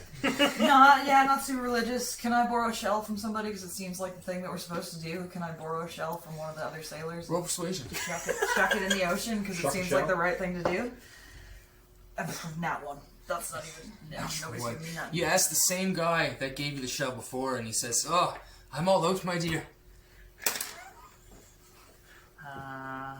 What do I have on me? Do I have anything like? Can I? You have the My cat. cat figurine. I'm whipping my cat figurine into the ocean. Sounds good. It sails. Not in, sure why, but I'm doing it because it seems like the Goes right in thing there. to do. No, absolutely, that's fine. Okay, now see, it's important I don't things have like that this that balance things out. But I do still have a boat? Question mark. So, the sickness seems to pass. The days seem to be getting better. There's less gray skies, more blue. There seems to be more wind. And after taking an extra 3 weeks with this sickness, We must be running out of food. you guys are getting pretty low. It's getting pretty slim. But since you took the... Well, we did lose a few people. yeah, that's true. You took the supplies from the other ship. You guys do have enough to get through. And near the last few days of the trip, as a 6 to 8 week trip it should have been, has taken you guys about 11 and a half. But To be fair, we were dying for like 3 of those, so we didn't. that's true. That's true. We didn't eat. We didn't really know. We didn't really know what was going on. And the coast is in sight. You guys can see the coast of the Shiers. Ornell is out on deck, looking out at the grand mountain that rises before them. Tanith, you as well, I imagine. Ugh. By the word of Oros, finally. Lando. Thank Grenhelda. Freedom, horrible, horrible freedom. Sweet. What was my nickname for the dwarf that I'm like serving under? Stumpy? I think That's it was, it. yeah, it was Stumpy. Yeah, Stumpy? You're serving a dwarf named Stumpy. That's my nickname for him because I didn't actually remember his name at the time. Pet name? Stumpy. Like You don't call him that to his face, though. Yes. No. Like I'm literally twice his size. That's fair enough. Yeah, but we've established that doesn't mean Yeah, anything. Tanith, you're 6'8". yeah, that's right, 6'8" if I had it here. I'm gonna put that here. I'm a short high elf. You've got my character sheet there somewhere. I think. Yeah, it's right buried. here. Yeah, right there. But it's in really small print. It is in very small print. Oh, it's very small print. It's printed 2 pages per page. Oh, good lord. Oh, it's hilarious. It's small. Pretty good. Yeah, looks good. Especially for the with bad eyes. With no light. Figure it out. So, time check, guys. 5:45. 5:45. Do you want to get? Want to start Text stuff on the Alan, go? let him know Yeah, Exactly. he can come out. sounds good. I'll allow him in the garage now. We shall tolerate your presence here. And, He's already made like 4 trips in here to bring you stuff. Slave. it's time is for food, though. Oh yeah, Earlon will also. He takes a lot of the stuff on faith, so he'll apologize to Grenhelda, just in his own mind, just for offering prayers to a different goddess. Basically, You would know on the whole that that's not necessarily a thing. You Yeah. wouldn't have to worry about that. There are lots of people that follow many different gods. Following one god solely doesn't necessarily bring worse fortune upon you or anything like that. Yeah. Okay, gotcha. Unless you were like to pray to like Delron or something like that, then maybe some. Yeah, one of penance. the conflicting gods. Yeah, something of that nature. Yeah.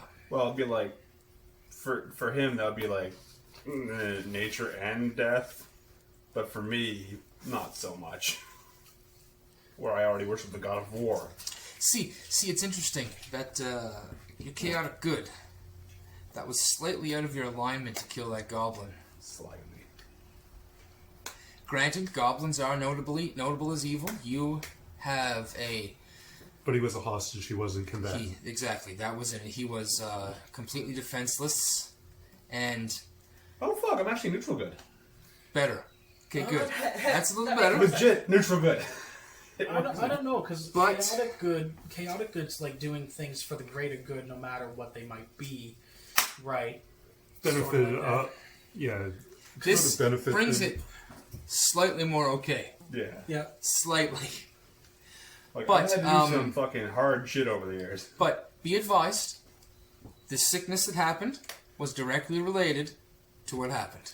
I saved us some rations. Directly, yeah, sorry. I Yeah. saved us some rations and some money. So Doesn't make it better. that's the kind of things that you can expect. When the gods have their attention on you, things happen. And that thing that happened earlier in the day with the ash, and then you going back and just Yeah. slaughtering one. Mine drew the attention, his pissed him off. Yeah, it's like, oh, what's that? This fucking guy. Yeah. Gold Swale, you are on my list. So, you guys see off the deck, those who are out in this particular morning. The sun is out. The sky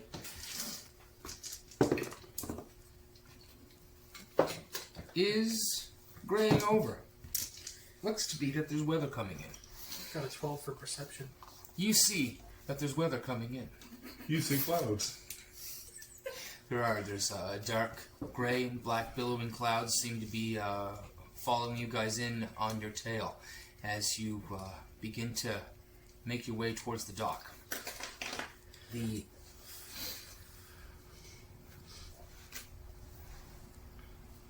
ship, the Gold Swale, begins to dock with one of the 3 docks that are in Cecils Cock. That sounds weird. Yeah, it's a bit weird. 2 short ones and 1 deep water dock. You guys are flowing towards one of these shorter ones, the one on the outside. I imagine everybody's up on deck now. The bell has rang that the ship was in sight, and people are preparing to move off shipments and prepare things for loading and unloading. So as you guys are flowing into the dock, you can see Cecil's Cock. It's a harbor town. It seems to climb up on the ridges that are on the coastline. You can see maybe 3 or 4 different major streets that run across the ridges that line the outside. And that's what you guys see. It's different colored houses. Not so colorful as they were in Brell when you guys were approaching Brell. That's where we are. Yeah. Yep. And you guys dock. Some of the mercenaries and sailors throw over ropes that the deckhands on the dock catch and then tie the boat up. The boat comes to a stop. Earlon's going to be working on helping transport the spices up to the top deck, unless otherwise instructed. Okay. Most of the mercenaries have their jobs. They're preparing their own things, plus preparing to move the logs that are lashed down on the deck to the dock, which doesn't have a wagon on it because you guys are behind schedule, and the wagon wasn't going to sit there for 3 weeks. So. That seems fair. But the gangplank is put down. Dermhit and Ornal are on deck. They seem to be conferring with Carlig at this particular moment. But you guys are there on deck right now.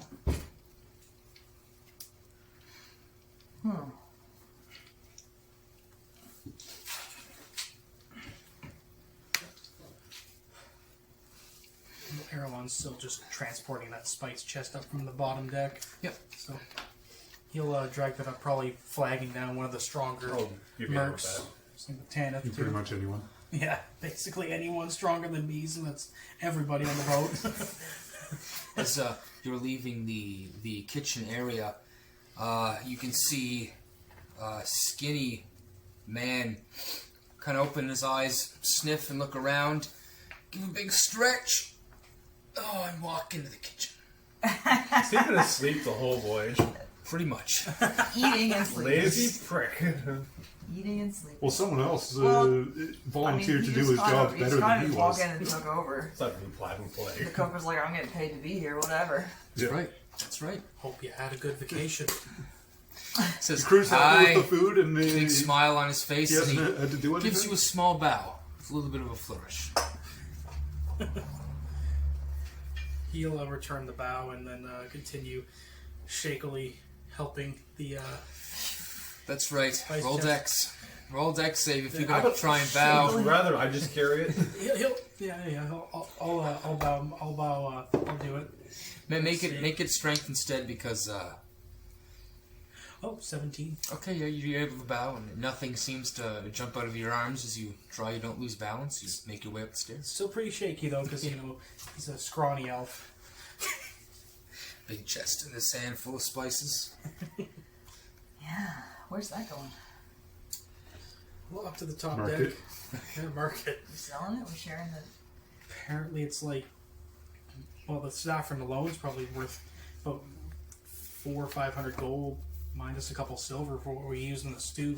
Out of your share. What you use Yeah. in the stew. Yeah. I did not get any saffron. And I threw my cat in the ocean. So, It's only a couple so silver. Catelyn, I think is probably gonna try and find out if she can stay on the ship, because that makes the most sense. She's not ready for the adventure to end. Oh wait, where's her ship? Huh? I mean, Catelyn's sort of You'll have to take that up with Curly. questionably. Okay. I don't know. But they're like having a conversation. I'm just gonna go. It looks like they're having a conversation, but as you come down from the crow's nest, they seem to be breaking up and shaking hands with Captain Carlig and moving away. I was gonna say, from because each I other. watched him beat up an elf, so like I don't want to make him. But then again, watching a dwarf beat up an elf in hand-to-hand combat.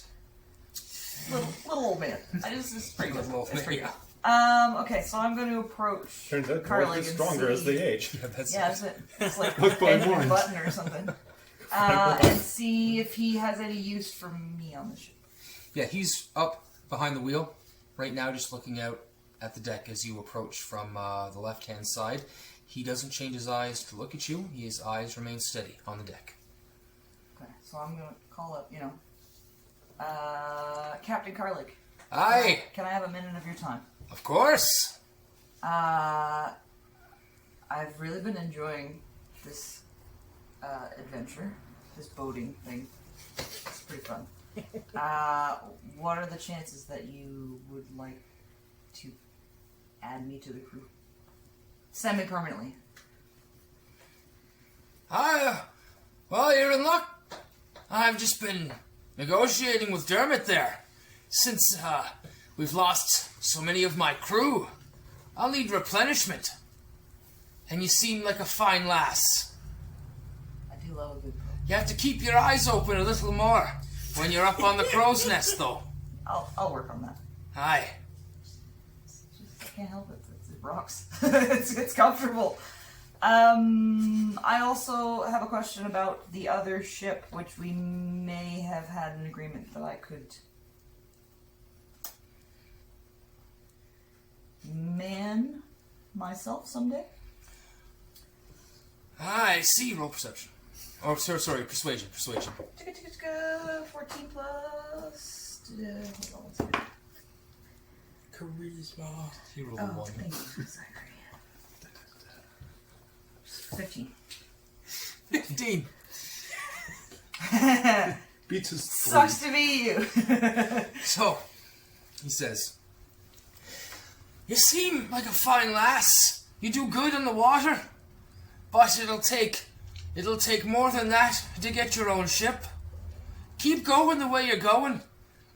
Stay with me under my wing, and I'm sure you'll have a ship in your future. That sounds great. That's what I want to do. Aye. Now, Teach me. there's some crates over there. Lift them. He needs help again. We've done this once before. Alright, yep, I can do that. Aye, Captain. Okay. As you're walking down to help lift the crates with Earlon, Dermhit kind of, as you're going by, Dermhit kind of grabs your shirt and he says, "Just wait." He says, and he's pulls out his pouch and opens it up, reaches his hand in. I'll give you half. It's only as far as you've come. That seems fair. He gives you 12 or 13 gold Sure. in a sack. Okay. Then his attention is quickly taken off by someone trying to move the logs, and he moves away quickly. And I'm going to go back to helping lift. Okay, certainly. So write down 13 13 gold. More money than gold you've had on your there. whole I life. think he said 25, so he gave you the one up. Yeah, that's fine. And Catelyn has now NPC'd. She is a member of Carlig Sandsifter's boat, the Gold Swale. For now. For now. For now. Until the next time you land on this on the shore, and randomly he's there again for some reason. She's on a boat. She's on a boat. 2 years later, Maybe it's on her the own boat by Royal that Pirate point. Queen. That's right. She may be the captain of a ship by then. Dermhit and Ornell come over to the logs. Ornell approaches you, Tanith, and he says, "We need to unload the logs. There's no wagon. Dermot's heading into town now, but we got to get him unloaded and off the ship." I suppose you want me to start doing that. That's what you're paid for. Just gave you a look. That was a look.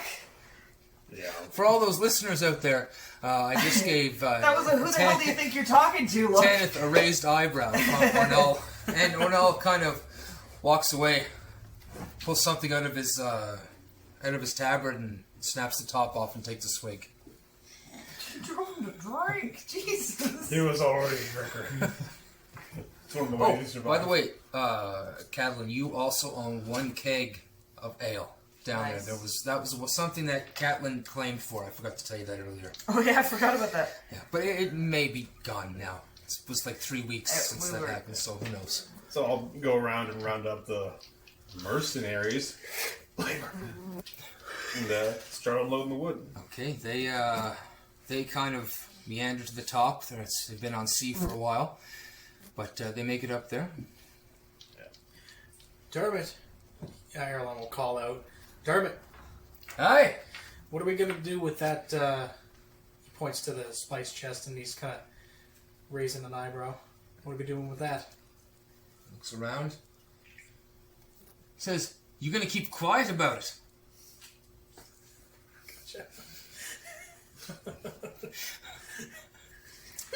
That's like 500 gold pieces right there. Let's not fuck this up. As actually it was 500 gold just with the saffron. Yeah. There's like Just the saffron. 12 chests in I there. think it was 12 chests. Maybe 12 or and only 12, I think. That Yeah. was the chest. that we That's tried like to find. 6,000 gold pieces if it's all equivalent value. Perhaps. And I checked into the magic item. The magic item is unremarkable. You can just get any you can get any spice you want out of this bag. It's just whatever. Anyway, you just got a chest of very expensive spices. Tanith, I'll get you to roll an athletics. That's a soft 20. Okay, very good. You did very well, just like last time. You are able to manage coordinating the mercenaries to lift the logs off of the boat and place them down onto the dock. Meanwhile, while this is happening, you guys are moving boxes up on top and out onto the dock as well. Gold Swale gets you to move things into the dock that he's loading on as well. Catelyn, you're kind of... Just doing stuff. Exactly. Ravim. So, Dermot comes over to you and he says, "Now this is all in hand. I'll need you to come with me." Okay. He says that and begins to walk down the gangplank into town. Follow. Okay. He's pretty quiet at first. The first stop he makes is at the wagon yard, and he rents a wagon and sends it down into the dock, and then you guys continue on from there. He tells you, "You're going to see a tavern called the Black Tabard. Go in there and wait for me. I'll be about 45 minutes. Just go in there and act natural. Okay. Pay attention to what you see." And he, at that point, that's when he gives you a nod and he goes the other way. Okay. You would notice that he also had a bag on his shoulder. Like a pouch, backpack, so. Not a pouch. It would be I'm trying to over the Satchel? shoulder satchel. Bingo. Satchel's the word I'm looking for. Yeah. hobo sack. All right. So, do you head to the Black Tavern? Assuming that's with... Yeah. Okay. It seems to be just up the road. He didn't just leave you off at the middle of the dock and say, "Find this. I'll meet you in Yeah. 45 minutes." Figure it out. But it's up there. You see it. It's a simple wooden sign that hangs in the wind. It's just looks like a curtain rod over top, and just a black curtain hanging down. I'll go in. Okay. It smells dank, musty, salty. Slight smell of urine on the air. It's not the highest end of establishments, There's 3 or 4 people in there. There's 2 people at one table and 2 other folk at tables by themselves. There's about 4 or 5 empty round tables sporadically placed inside. I'll sit at one off to the side that I can potentially keep all the patrons within. There's a place for that. Yep. Okay, you have a seat. A serving girl apparently begins to approach with a tray underneath her arm. Dwarf. Seems the beard is braided but not overly fancy. She walks up and more stalks up to the table. She says, "What do you have?"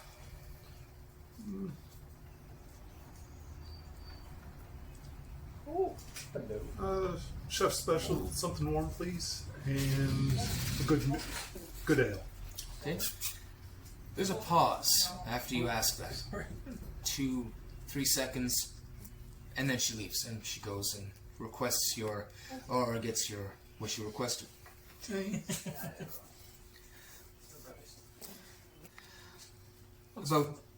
About 10, 12 minutes later, she comes back. She places it on the table. And she gives a small, curt nod and walks away. I'll say in Dwarvish, thank you. She responds in unit as well in Dwarvish, and she says thank you as well. The time passes by. Not too much happens in this particular tavern. Nobody enters and nobody leaves until Dermhit shows up. And he opens the door and walks straight to the bar. And he says something in Dwarvish to the person behind the bar. This happens to be the same lady that you were speaking with.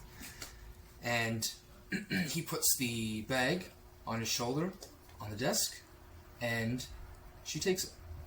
Can I try to hear what he says? Yes, you can. Roll perception, please. 23. 23, very nice. You hear mostly every word. It's not too big of an establishment. And he says, that's a pretty good perception. Okay, that's pretty good perception. Also, with that perception, when you start to try and listen to them, you hear, let me roll his thing. You hear a clink of a glass on the far left in the corner where one of the other folks were sitting. Who's sitting by himself?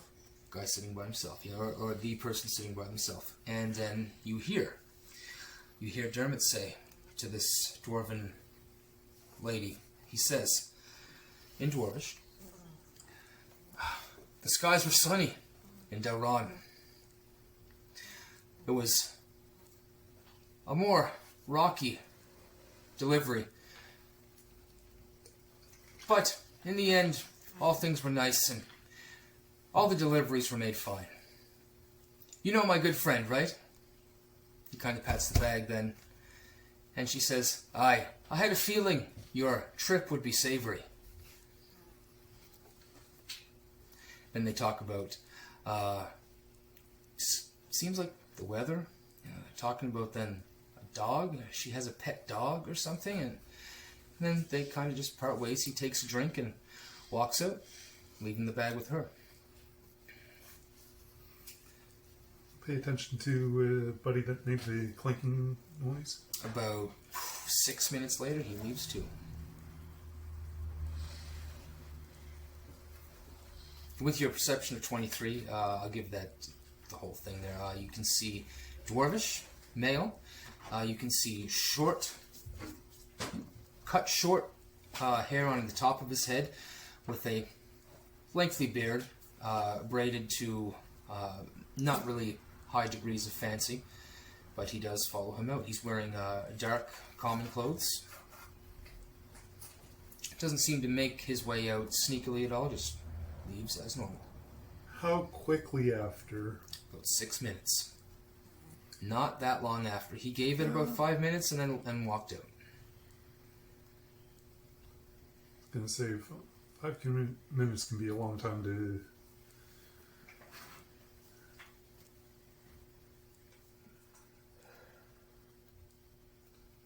Would you like to roll a perception on him specifically? Yeah. Okay, go for it. Nat 20, so There 24. you go. Yeah, nat 20. That's pretty good. So, yeah, you seem that between that, 5 and 6 minutes, he seemed to get a little bit agitated. Seemed like he was waiting for something, and now he's just waiting for something else before he can leave. Nothing seems to happen inside the bar. Time seemed to have passed, and you notice that he has left about half a cup of beer or ale on the table. Now the ale's not that great, but It's still uncommon. Would it be enough time for me to finish my meal? if the five, 'Cause, yeah, that's right. You got it early on. It had been 45 minutes for Dermhit to get in there first. It took only like 10 minutes to get it. You have fully finished your meal. Okay, yeah. About a minute or two after he leaves, I'll pay my tab and then I'll see if I can covertly follow. You pay your tab, and the lady, the dwarf that came over, she takes the money, takes your plates, and gives you a kind, curt nod, and turns away. And you make your way out of the bar. Okay. The streets are pretty full in this area. There seems to be a lot of working men and women around, lugging things, transporting things, fish, and you see ore as well, things like that. And you're outside on the street. The smell of fish is heavy in the air and salt. It was Durham I was with? Yeah, Dermhit. Can I see if I can spot him? You roll perception. You've been doing really good for those so far. 19. 19, yeah. You see Dermhit about 3 to 4 stalls down towards where the docks are. He seems to be at a shack that's selling meat pies. Can I see the individual, the dwarf that was in there that came out to... You don't see the individual, no. I'll make my way over to Dermot and... Okay, sounds good. As you are approaching Dermot, he happens just to turn with 2 meat pies in his hand and kind of reaches one out to you as you begin to approach him. Okay. And he says, I've been waiting the whole trip to get this. You can't find anything like this anywhere in the realm. Try it, please. Oh, try a piece. Okay, it's delicious. It's chicken. You've had chicken a lot around here. But it's quite good. It seems to be his particular favorite, though. He's loving it. No, it doesn't really stand out to me, but to each their own. And as he begins to eat, he kind of turns and starts walking back down to the dock. I follow.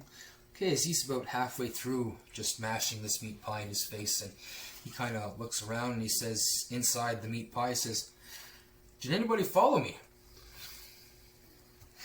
Dwarf This- man sitting by himself. About 5 minutes after. Didn't finish his ale. Had a feeling there was somebody. Thank you.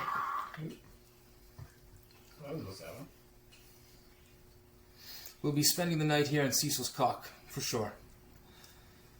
Best get back to the boat. Myself, anyway. You can do as you please. For now, watch your back, just in case. And he begins to stride off, gives you a nod, and there we go.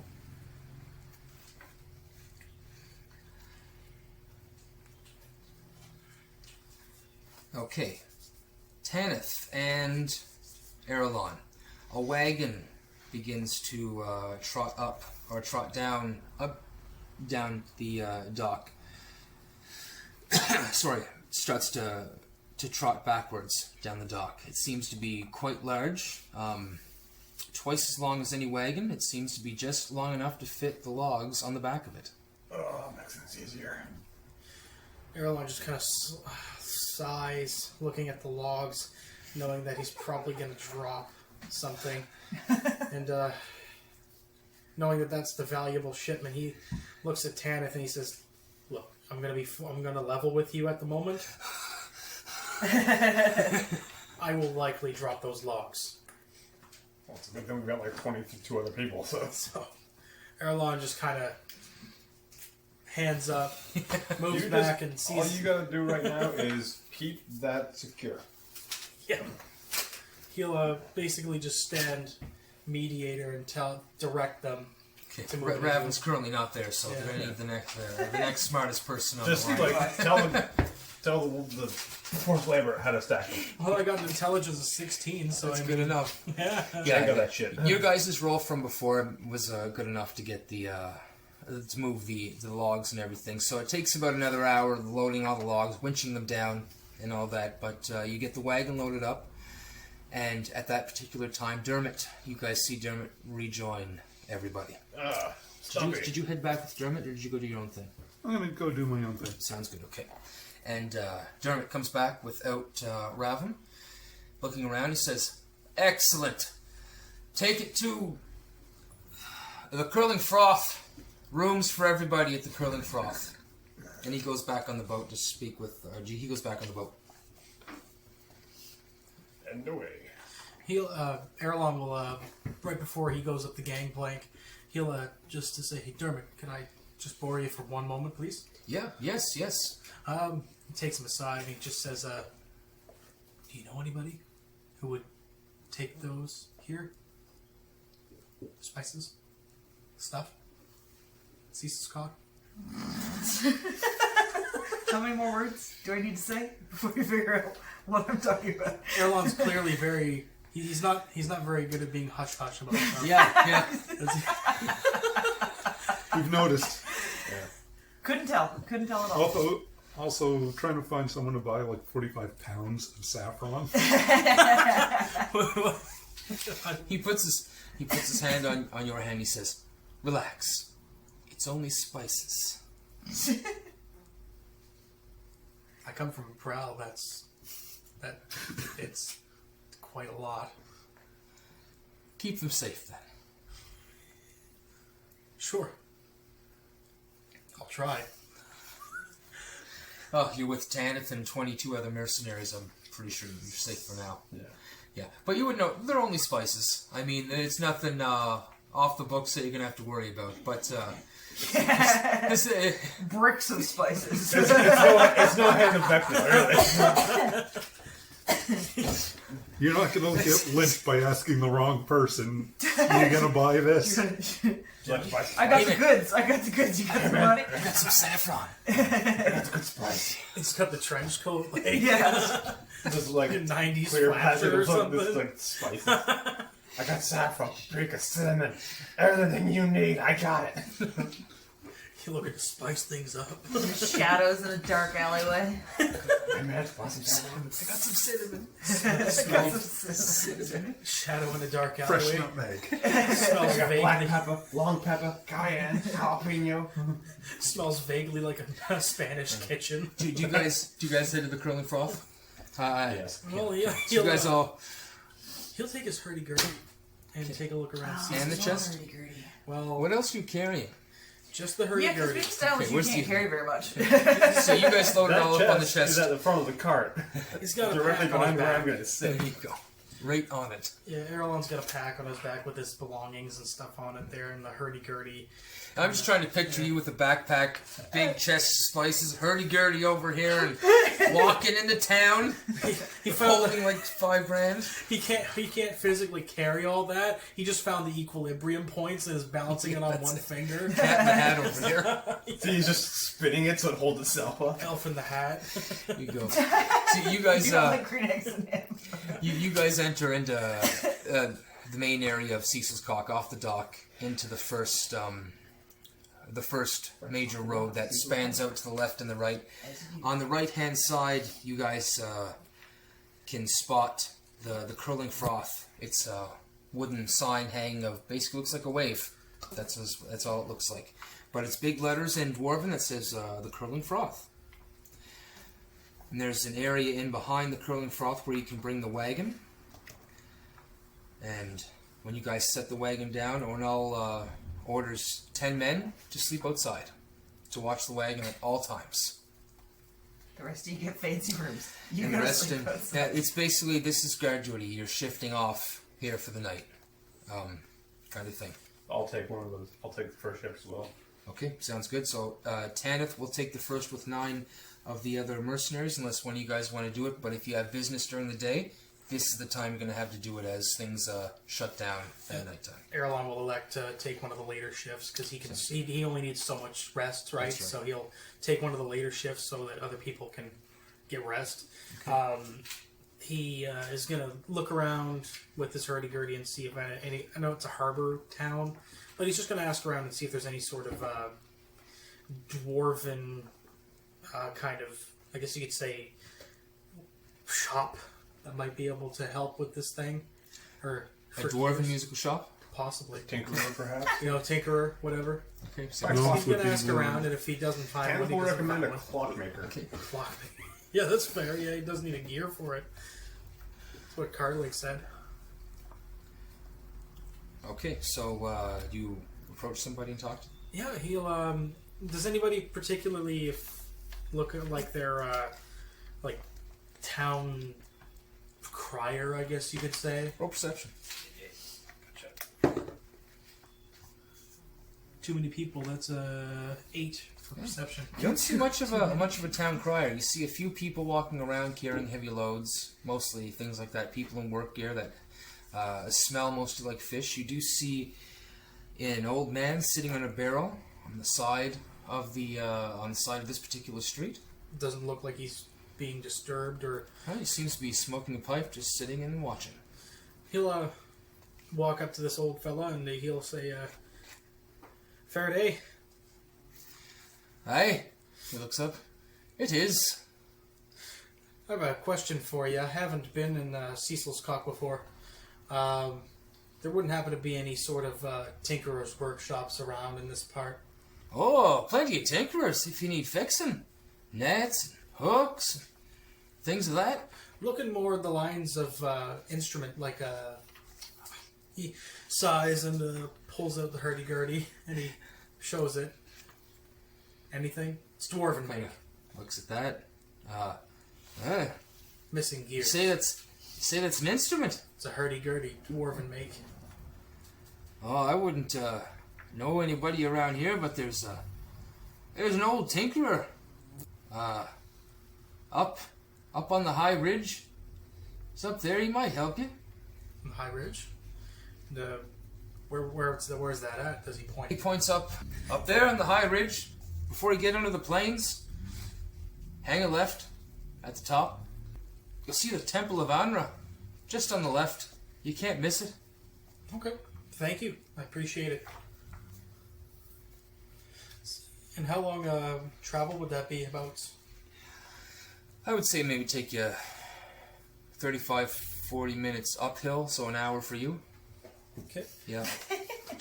He'll nod and thank the old fella, and he'll start on his way since he's going to take the later shift anyway. Sounds good. Yep.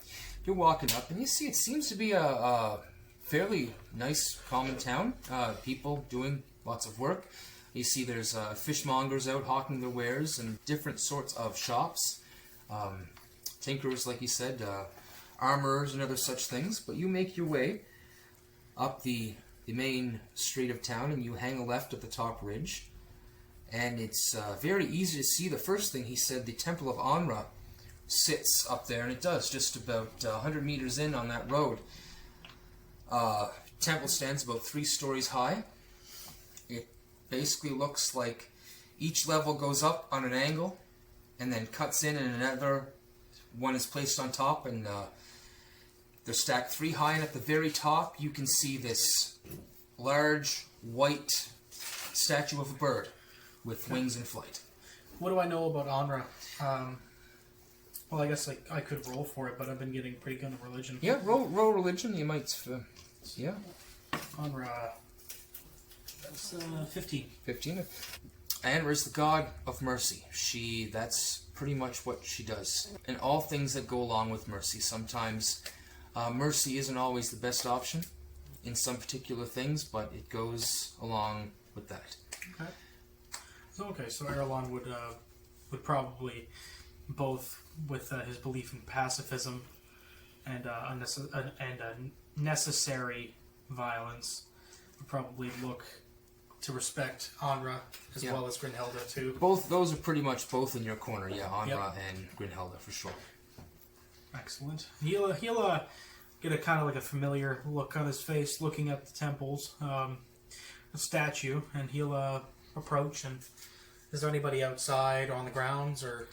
Outside of the Temple of Anra, there are stairs that lead up to the first level, and you can see at the top plane of those stairs, you can see a dwarf in many different colored and patterned shawls. She is kneeling down beside the body of what appears to be a half-elf. Kneeling beside a body of a half-elf? A body of a half-elf. He's cloaked in a black lace shawl, and he lies there, eyes open, staring up. Okay, so seeing that, insight to kind of get a read on the situation, I guess, because, I mean, I guess I'm coming up from on behind. Oh, that's not great. 9. 9? This is the Temple of Anra. There is a dwarf, an old dwarf, it appears, from this range, kind of kneeling beside, her hands upon his, as his hands are kind of up over upon his belly, and her head is down, apparently in prayer. It seems to be in prayer. Is the guy on the ground conscious? His eyes are open. Eyes are open? Okay. He'll make his way over and just kind of... He'll stay a good maybe like 10 feet away and just kneel beside, just kind of looking and seeing if he's interrupting anything, essentially. Nonny, roll perception. Perception? Oh. She's back. He's back. That is a 20. Okay, you have your eyes closed. You are praying. You are praying to Anra for the soul of Joran himself. Ah, yes, young Joran. And you can hear footsteps behind you coming up the stairs. You are expecting clerics and followers of Anra to come from the chamber within to assist. You've already been speaking with them, but this is coming from down instead. I'm just gonna continue with I'm grieving. Mm-hmm. He was my child, and I loved him, even though I only knew him for like 2 days. So I'm just gonna, there's a little sniffle and a pat on the hand, on his cold dead hand. Oh, he's quite alive. I thought he was dead. Nope, he's not dead. Oh, no. He's alive. He's alive. He got smacked, didn't he? The smack got laid down. Okay.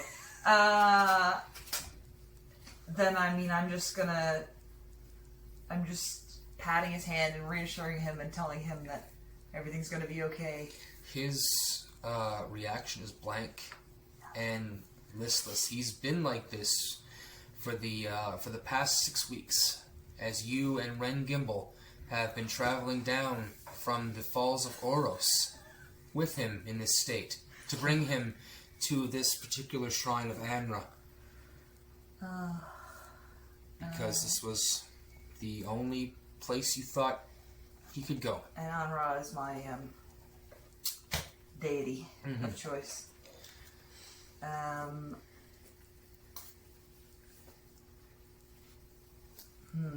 So I'm still waiting for people to come out of the temple to help him. Is that the idea? Yes. Okay. So, and I've heard, my immense hearing disadvantages. someone approaches. So I'm gonna look over my shoulder and see who's behind me. You see? Because it could very well be. You see this high elf. Earlon is, after getting a kind of read on the situation and hearing that, he's about 10 feet away. You can probably make out, just to be sure. 11 for perception. You hear her dwarven prayers to Anra. Okay. Yep. And Wow, that do tastes like... he speaks Dwarven, so he'd probably make out a word here or there with an 11 for perception, just like 1 or 2 words here or there. And he notices that Nonny looked over her shoulder, and Earlon just kind of... He puts his hand together in prayer and bows his head. And when she looked over, he was muttering prayers as well, seemingly out of respect. He was basically saying, in Elvish, he said, Brynhilda, should this soul before this person be damned, attempt to save him, and Anra, as this is your domain, have mercy. He doesn't know whether or not the guy's actually alive or dead. He hasn't invaded the space yet. He's just kind of there, and he's speaking in Elvish. So In Elvish, which I don't speak, so I'm going to say. Okay, so you're a lot old enough. You know what Elvish sounds like, but just not what it is. He's definitely speaking Elvish. So I'm gonna beckon him. Come join me, dear. Come join me. Earlon will Need all the prayers. will get up and make his way over. He says, apologies for interrupting. I was just directed here by one of the townsfolk, but I'll join you in prayer first. No interruption. No interruption. He'll kneel beside Nonny, and he'll say, I'm Earlon. Good to meet you. You can call me Nonny, dear. We need all the prayers we can get. And she's going to reach out with her grizzled old hand. She's going to just hold on to your hand. And then with her other hand, she's still holding on to young Joran. Poor young Joran. Who... Does Nonny actually know what happened to him? You held his hand? You do? But does she really understand? Because, I obviously was there when it happened, but does she really understand what was going on? We're going to have to leave that till we play that particular thing. Yeah. Mm-hmm. So, you touch his hand, and you're touching the body. Touching me, touching me. So. I've just cursed. Oh, no. Zachary. I'm old, I don't know, man. No good deed goes unpunished. I'm crazy. So, when you reach out and touch his hand, Oh, God. Earlon. Yep. You get a flash.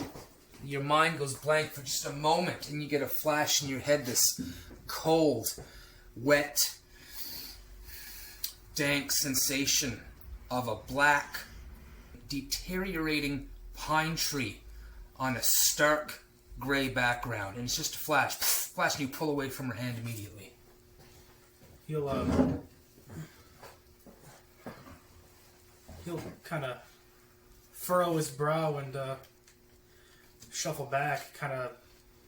He was kneeling as you would, and then he just kind of fell back on his rump, kind of knees almost to the chest now. Just For humor, roll dexterity. Because you're on stairs. Oh, For humor. Nat 20. Nat 20. So you don't fall down the You're stairs. good. You don't fall down the stairs and break your hurdy-gurdy. Oh, God. You're good. But that did happen. But, yeah, no, so he fell and on his rump, and he just, his hand's still held out, and he touches the side of his head. He's like, pine tree. It's the only thing he really has the mind to say. Yeah. What happened? He says that kind of generally. He says, what happened? Kind of questioningly, looking towards the half-elf and up to Nonny as well. What happened? Nonny is just oblivious. She's just gonna put her hand back on Joran's head and keep making her prayers and her... That seems to be a story that's better left for another day, perhaps. Well, She seems pretty disturbed by that question anyway. And trust me, when it's going to happen, you will be. Oh boy, I'm You will disturbed, and I was there for it. And I still don't really know what happened, to be honest. You're gonna be very disturbed when it happens. It was some shit, I'll tell you that. Can I get a time check quickly? it's like 7:47. Good, perfect, okay, good. So at this point, you hear shuffling from inside the temple. And you see people in white robes, trimmed with silver, roll out. And there seem to be 2 clerics and 4 helping hands on either side as they approach. Earlon's gonna get up and make way, just because he feels like he's in. You are on the stairs side of the body. Yeah. They're coming from the inside of the temple. So you're on the opposite side of the body. Okay, Yeah. but still, just him himself, just out of respect. These are professionals. In this case, he's just an acolyte, if anything. Gotcha. Oh, I So suppose you were up right next to the body. Yeah, That's right. he'll Round- move out of the round way, and province. he'll offer just a little bow of respect to the clerics, and he'll stand aside and kind of look around for anybody else. Is there any, I could probably do a perception to see if he can see You or hear anything. absolutely can roll a perception. Well, it's 14. Okay, 14. So as they walk up, they shuffle up to the body. They get about within 10 feet, and the 2 clerics stop immediately. And they both kind of give a side glance to each other, and one cleric opens up their tavern, reaches in, and they pull out kind of like a small statuette of a bird, not in flight.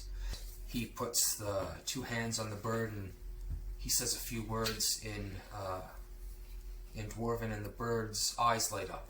They light up a light, dull blue, and then they walk forward again. What did he say in Dwarven?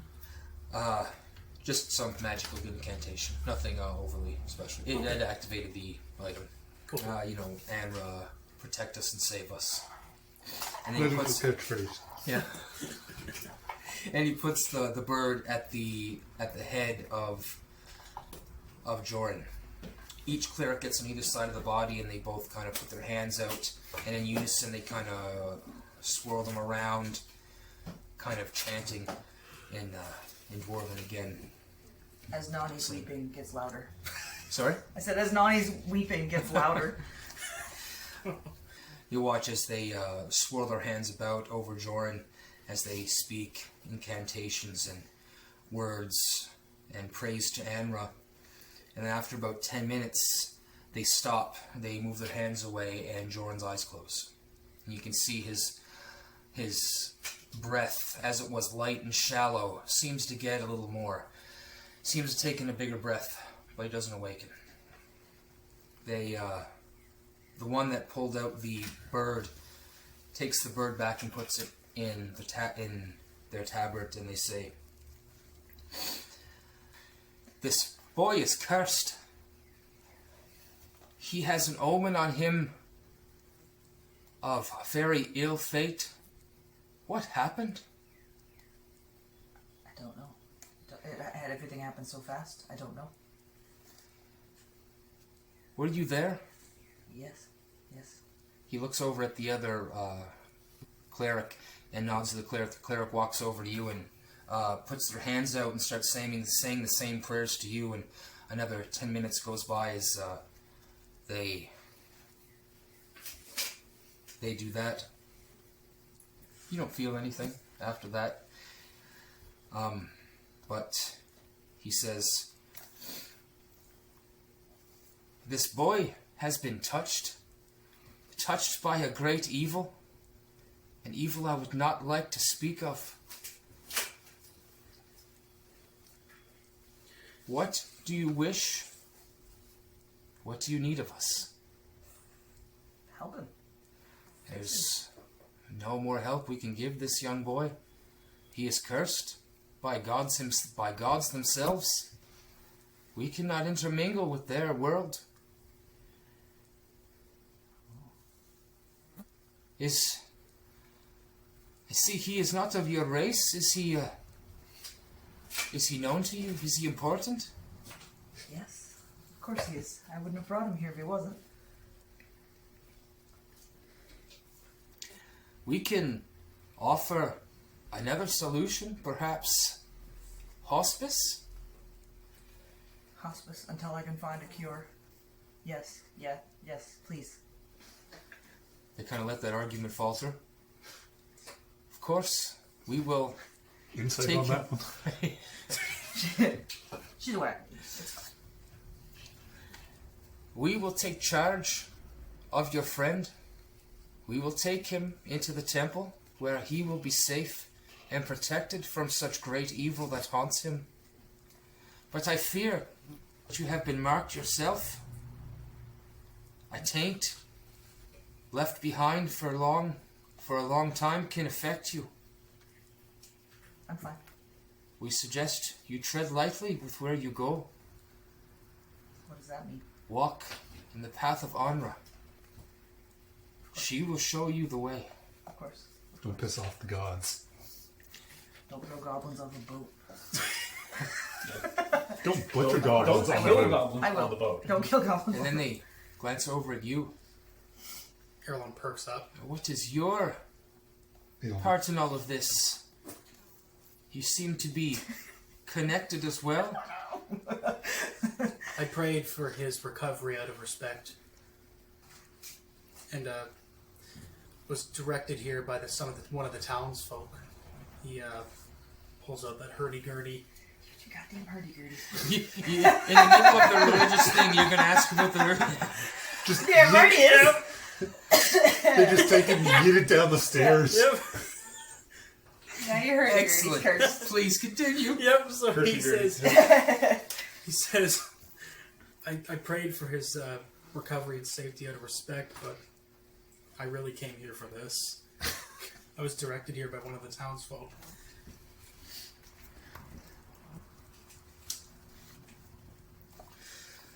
Kind of looks at you quizzically for a moment, and then looks beyond you for another moment and says, I fear you won't find any answers here either. I understand. He lets out a little partly disappointed sigh, but it's like one where he's used to it. Because it's been that for the most part. It's Doors very, closed yeah, everywhere. Doors closed everywhere. He puts the instrument back in its his pouch, and he says, "Well, I appreciate the help that you've given me, though, for that. Thank you for closing the door, so I didn't have to try opening it." Thanks for shutting me down before I even had a chance. Yeah. Thanks for nothing. Roll Yeah, right. perception. Perception, okay. Is that? Oh. Is it a 15? It was. 19. 19. So when he was looking at you, and then he was looking by you, at something behind you, and then answered that. Do you look around? He's gonna take notice of that and just glance over his right shoulder. You see over your right shoulder, there's a wooden sign hanging above a door. And Hurdy-gurdy parts here. there is Sorry. a symbol, there is an image of an instrument, a flute, and in back of that cross there's a violin. Or a lute, I guess. Looking further down at the door has a sign on it that says closed. Oh, they shut that door on you too, didn't they, Zach? Earlon's gonna pinch the bridge of his nose and just furrow his brow. Well, I feel stupid.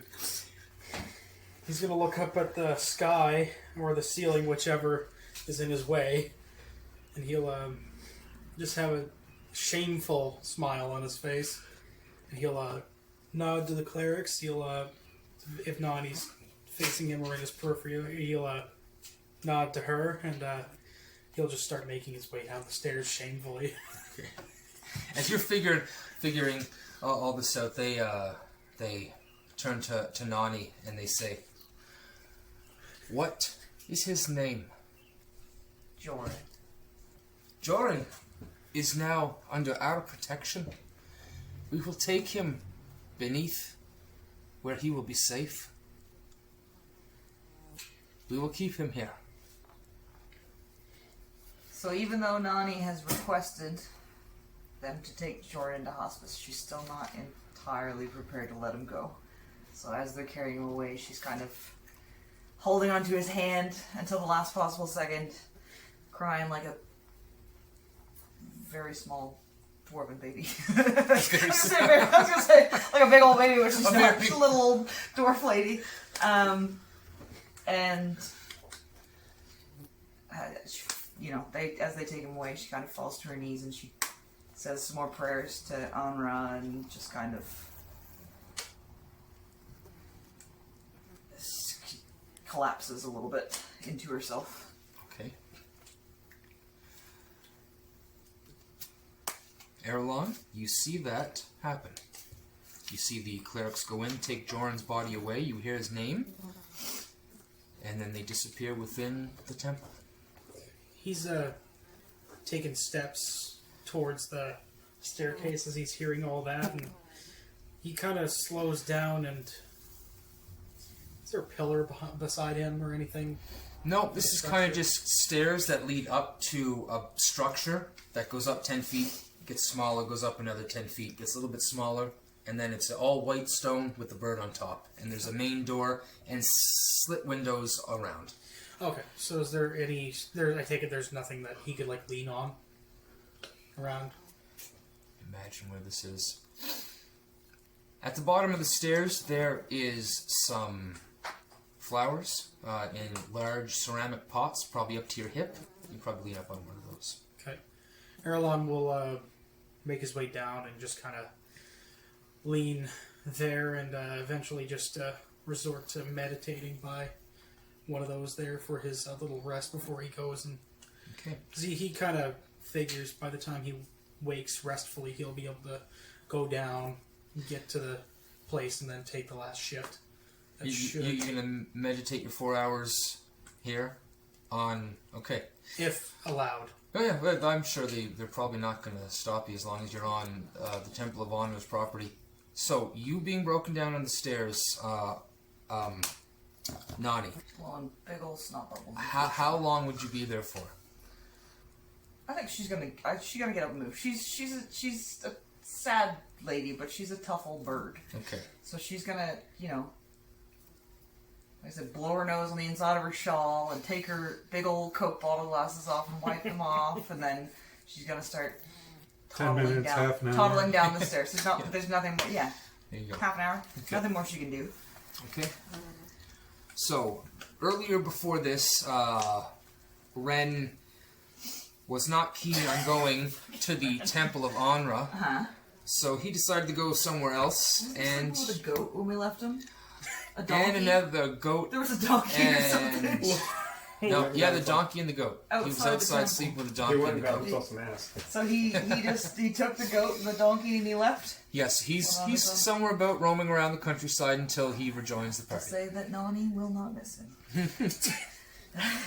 And she loves everybody. Yeah. So that's Nonny. So Nonny, you leave the temple, and you can see as you're leaving, Earlon, this strange high elf fellow who came in, Intriguing. is now meditating at the bottom of the stairs by a plant That's at a the choice. Temple of Honor. That's a choice. Okay. So this was the Dedication. dedication. I'm not here to judge. Okay. Let's see that. I So love everyone, but you, a strange boy. The weird ones are the best.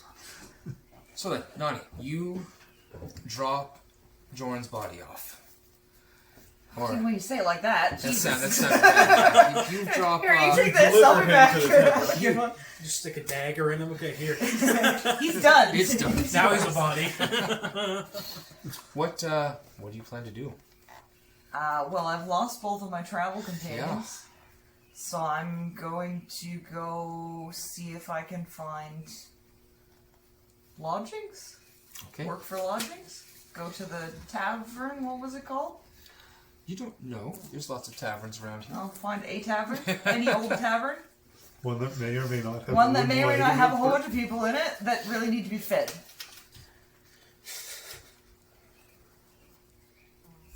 You back up. Nonny's in town now. If she can cook with me, Nonny makes the stew. You're no second if she hand. cooks with mostly Grandma. meat, Tanith is gonna love you. Grandma will cook you anything, anytime. Okay, I'm glad he ended that. that's good. Okay, perfect. Because this is the whole thing about the spices and Nonny's. Honestly, I thought thing. Nonny was the one that he was hustling the spices to for a hot second there. Okay. I did. Or whatever was going on when you said that there was a dwarven woman, and I thought, oh, maybe Nonny's just like doing some weird side deals in a tavern. But no. Although I will get you to roll perception, Okay. Nonny.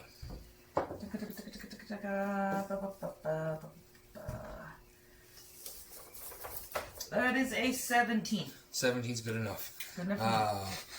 What you smell from this strange fellow who's now meditating, as he's wearing the same clothes as he's had on for the past 3 months. Oh, Vomit. No, not just that. Blood. No, the past Saffron. the past 4 weeks specifically, he's been around these very high-end, very high-quality spices, and as you walk by him, your nose perks up. In this dank, salty, smelly town, this scent Smells good. specifically perks up your nose as you're walking by this particular fellow. Old Spice. And as you continue down, looking through the town for a particular place to stay, nothing's really seeming right. You know, nothing really fits the bill that you're into. Whether it's either too rough or just doesn't feel quite right. Eventually you sniff and you can smell those same spices. And you look around, almost just expect that fellow is right behind you. But you don't. You see a wagon sitting in beside a larger tavern with a sign hanging with a large wave that seems to be cresting. You see about 10 or 11 guards walking around this wagon, some sitting. You see a rather large dragonborn. Not the most uncommon thing you've seen, but he's there. Blue dragonborn. You've got the blue fins on the back. Spikes, or are they fins? A little bit of both. A little bit of both? Okay, alright. It's kind of like a Spinosaurus frill where it's kind of webbed spikes. Gotcha. Okay, perfect. And of course the big horn on the nose. You have a horn. It's okay. Oh yes. Horny boy. There you go. Right? No, the first part of my journey was with a horny boy. We did that. That's right. That's right. I will not miss it.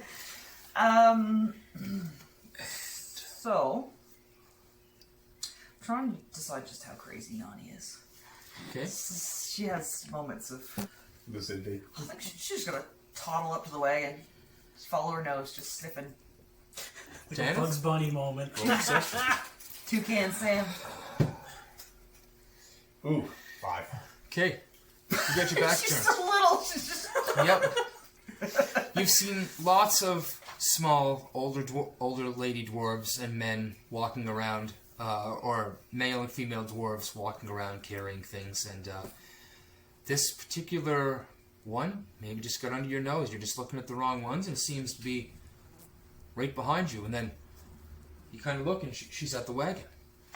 None of the other human guards are doing shit about it. She's just old and crazy. Everyone's like, yeah, whatever. Man, you can't be near that right now. But it smells delicious. Please, step back from the wagon. What's in it? Yeah, you have to tell me what it is. I can't. I don't. I recognize the smell, but I can't quite place it. Perfect. Just step back from the wagon, please. Oh, is he rolling intimidation? Beer. I just like to add that Nonny was the only person who killed someone in the original It's true. First blood, right there. First Blood. First blood. I'm just being as polite and cordial as I can be with an old lady in civilization. Meaning there's So what people you're around, saying so is you you're going to roll can't be right. intimidation. Yes, I will. Piss off the old head. 17. You can roll whatever you like. That's just a joke. If you'd like to roll persuasion, by all means. Yeah, persuasion. I'll use the same roll to 19. He's pretty persuasive. Would you like to roll and see how you play it off, or just you can also just play it? Some people like to roll and play it off that, but you can play it as you play it between PCs. No, Nonny takes a step back and kind of just blinks at him through her ginormous old lady glasses. You hear her out of the corner for some. Oh, is he gonna hit her? I need to establish. You guys remember? Dominance. Do you remember Sylvester and Tweety, the little grandma? Oh my god. That's Nonny. That's basically what I based Nonny's. Quartz crystal glass is like an inch Except thick. she's a dwarf and she has no beard, Walker. with like 800 shawls. Anyway, so just picture that while you're doing it. Makes it that much better. So she's gonna take a step back and she's gonna. I mean, how tall? I mean, he's really tall. I'm 6'8". Yeah, 6'8". and I'm what, 4 foot? 4 I mean, foot I'm nine. tall for a dwarf because I might be a bastard. You're 4'1". 4'1". So still not Wow. We'll shrunk with age. So I'm hunchback. Yeah, exactly. Hunched So a bit I'm too, gonna yeah. just kind of That pan is heavy. look at him. Yeah, that frying pan. Him down. And I'm gonna blink at him, kind of like I've just gapped slightly. Oh, nice. Sorry. I'm picturing it in my head. It's hilarious. And then I'm just gonna kind of toddle away. I just pat. Can I give him a little pat on the hand? Is he close enough that You can try. I'm gonna attempt I will allow this. because she's a. And I'm just gonna go. All right, dear, and just toddle into the tavern, into the inn. Or Sounds whatever. good. So there was you said that as she gets a spaced out look, and then she pats you on the hand, says that, and then walks away. Something not right with that one. Something not right with that one.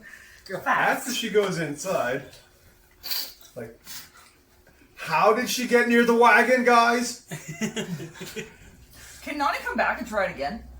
You can do whatever you want. Nonny's just gonna toddle back out of the tavern and go. This is D&D. You can do whatever you want. Okay, so Nonny Sometimes the dice will or will not allow it. is gonna toddle back out of the tavern. Door swung. She went in. Door swung. She's coming back out. And you hear And- Tanith just ripping into these guys outside. Just ripping into them. You see all of them all standing up. One guy stands up underneath the wagon and hits his shoulder off underneath it. And That's really no way to treat your friends. They're not my friends. That is not nice. Get insight to realize you're talking to her again. Also, what does that smell? I recognize it, but I can't quite place it. We may have acquired a little bit of saffron. Saffron. All right. A little bit. Understatement. I'm not giving too much away. Overpowering your punch in the face with the smell of saffron. It's only saffron! I have not cooked with saffron in a very long time. Would you like me to make you something to eat? For just a pinch of saffron, I bet I can use this kitchen. roll persuasion with advantage because he's got you're visibly. This is a hard decision for Tanith. What am I doing? Persuasion? Yeah. With advantage. So that is, well, we're not going to take that one. 17. Do you allow it or do you roll it? It's pretty good. That's pretty good. Probably 100 years, and I could make you sausage. I don't even know what the hell you cook with sap. What do you? Anything. I will go over to the cart. This snort was beautiful. I will go over to the cart, making sure the chest is completely obscured. Open it. Take out a pinch of saffron from the saffron chest. Only a pinch. Close it all. Cover it. You get this much. Now that's a 6'8" dragonborn pinch. Yeah, that's a lot of saffron. It's You got the big ass hands. you got That's a teaspoon of saffron. Yeah. Yeah, That's more than that's enough. a teaspoon of saffron for sure. Alright, so And if I like it, maybe you can cook for me again. that seems fair. Okay. Challenge accepted. Nonny's gonna take her very precious saffron that she hasn't cooked with in 100 years. And you see in there also there's root vegetables. It's a treasure you have trove for more. a You have all kitchen. kinds of stuff. Everything's right there. What would you like to eat? There's even a cauldron. Oh, I can cook it right there! Ah, see, I was just gonna go, like, hustle the people in the tavern and let them... You, mercenary number 2, help her with whatever she needs. You, I'm done with this! She's a crazy bitch, but she's gonna make me some food. So you, deal with this. She's gonna make us food. You do what I say. You guys bust out the cook pot right there in the wagon yard. Middle of- Right the there, middle of the go to road. the tavern. Yes. I'm testing But hey, this lady's and it goes abilities. 2.5 hours later, Earlon, you're coming down the road. It's like the other eagles. No, roll perception first. Oh, that's 14. Good enough. Roll, Nonny, roll, performance on your cooking. Ooh boy, that is a 20 You smell it. something. 22. You smell it from like 3 blocks away and you get a kick in your step. You know what that is. A little giddy up. Someone's No, that touched is- my saffron. You turn the corner, you can see a strange, this smoke pillar. Oh, what did they do? What have you done? Erlon's gonna start picking up the pace. There's a bit of a crowd forming. 10 or 12 people standing by the wagon yard just looking in. You can see them doing the whole... Oh yeah. Is Tanith there? Yeah. Tanith's right by the cook pot. His Nonny head's like just... is a ballerina. Where would Tanith be? Respectfully keeping his distance, because to see what you can do, but it's also still guarding the wagon like There you're seems supposed to to be a be. gathering of 10 to 12 people by the wagon yard We're right now. we're attracting Attention. others. I love how we get it. Fixings in the party. I was making sure that the other idiots that we hired were keeping everyone else away. There's there's a line of 7 or 4 or 5 guards, the mercenaries, standing between the onlookers and the wagon itself. Erlon will find his way through and just... The guards would have recognized him from all that time on the Pushing boat. for other people. No, my spices. He'll go through and he'll just poke his head in and hop in. He's like, Tanith. Elf. Erlon! What are you... What are you doing? I am testing possibly our new cook. Who? Wait. He's like, but I'm the fucking cook. What do you new cook? Well, now that his feelings are hurt, he'll look over to Nonny. Well, screw you too. And Nonny is like a ballerina when she's cooking. She goes from like crotchety, clunky, creaky old lady to like dash of this and a pinch of that and a little spin and a twirl and a stir and a whatever. She lives in the kitchen, essentially. That's what I'm saying. So she's probably got a full set of carving knives inside of one of the She's shelves. got everything. She's got recipe books and she's got her own spices that she can add to things. So I'll throw it in perspective. You were on a boat with a fully operatable kitchen, but mediocre. Rolling like 10s and 12s. She's in a wagon yard With a pot. with a cauldron on the ground, and she rolled like 25, 20, 24 or something. 20, yeah. So that's Attracting the grade. You attention. walked in on that. And it's just She's like the Chef Ramsay. This is a Michelin. You're a stupid This is officially sandwich. a Michelin-starred wagon yard. Yes. Don't miss the wagon yard while going through Cecils Cock. And she has a spork, apparently, as I'm reading. He's kind of It's an That's how outdoor you know you're a restaurant. professional. looking past Tanith at Nonny, and after Tanith said that to Earlon, he's like, you know what, fine. but how much did you give her? I gave her a pinch. You see his big dragonborn fingers. He looks As at small as I can with these guys. he looks at your hand, And he There's says, still some saffron on his hand. Enough that you would pinch out. he looks at his hand and says, Tanith, if you pinched a sheep, he would bring off a wool coat. Maybe that's why it smells so good over here. Decent amount of saffron in this. He just gave her like $75 meal. And it's Don't finished, worry, Nonny. that's all she And got. it's finished. It's finished. Alright, my children. Dinner is served, and she's going to... Everybody, wash your hands. Yeah. All the merchants are What the fuck? they do roll perception. Few of them see the horse trough, run over there and slap their hands all around and get in line. In line, one at a time, no pushing. There's plenty for everyone. Earlon smells the meat and the saffron and everything there because there was like sausage, and he's gonna actually roll like a wisdom saving throw to prevent himself from eating it. Okay, all right. If you'll allow it. It's gonna be against her performance. So I'm gonna say it's 23. You're eating Is my that. cooking stronger than your Oh, willpower? that's 7. That's a no. You cannot resist. Cannot. So, And you bite it. It's like, oh god, is that sausage? Oh, can he roll acrobatics to get first in line? yeah. He's gone from not wanting to eat it at all to being the first guy. 12. Oh. So you get these up there, I guess. 12 is your initiative. 12 is my initiative. Oh, if that's what it is. Yeah. I was going to say, Dex. because you also have to contend with him for first. And he's been patiently not. You rolled a patiently. 12? 12. Roll your initiative. Yeah, you better roll 2 to see.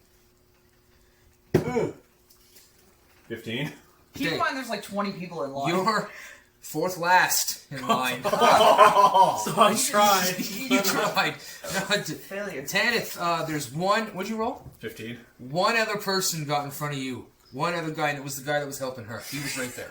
That's all. He Makes just, sense. whoop, He was holding the bowl the entire time. his she was hands were already cooking. washed.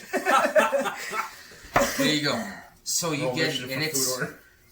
it's delicious. I mean, I'm telling you guys, you've been eating this, pretty decent food on the ship in comparison, but this It is was alright. this is the bouquet at the end. It's amazing, and you yourself, you can't even imagine you're just eating meat right now. I think Yeah, she's got you know at what? least That's my 100 crown years. of achievement right there. I've never done that before. I've never converted someone from veganism before. I think it was more 300 vegetarian. years on this earth. And how old is Earlon? 206. Yeah, she's got 90 years on you, bro. Yeah, no, he's 90 years and a bunch of talent. Yeah. And a lot of grain. Meanwhile, you guys are consuming, eating, the night's passing by, and the next shift then comes out. Ornal is there. He walks out, looks around. Third time's the charm. What's going on here? What's that? A trial, you could say. A trial? Well, give it here. Let me trial this shit. And again, he puts his spoon in. Wash your hands, young man. That's the last you get from me. You didn't know you made it. He's just about to thank Earlon that He's pointing to her, and he's just like spoon in mouth. he puts the bowl down and washes his hands That's and right. He returns to does. it. Thank you. Yeah, he thought Earlon made it. He was gonna, Yeah, well, but nope. Earlon isn't all that, Nope. and clearly doesn't have any sense of hygiene. So he's sitting there with a big smile on his face, his wooden leg, he's got it out. Sitting Shoving on. sausages in There you go. for later. And the rest of the guard comes out and switches up. There's enough food for the rest of the guard for that. Nonny's serving them. So is this Earlon's shift? Yes. Okay. This you'd be taking over Tanith's shift. Cool. Tanith's shift. It's getting late. Yeah, what time? Oh, I just meant. I just meant. In game late. 8:20. In game late. It's getting Yes, late it's for like the night midnight. shift. In game late. Yeah. Nonny needs to wish you all a good night and go attempt to find a room with...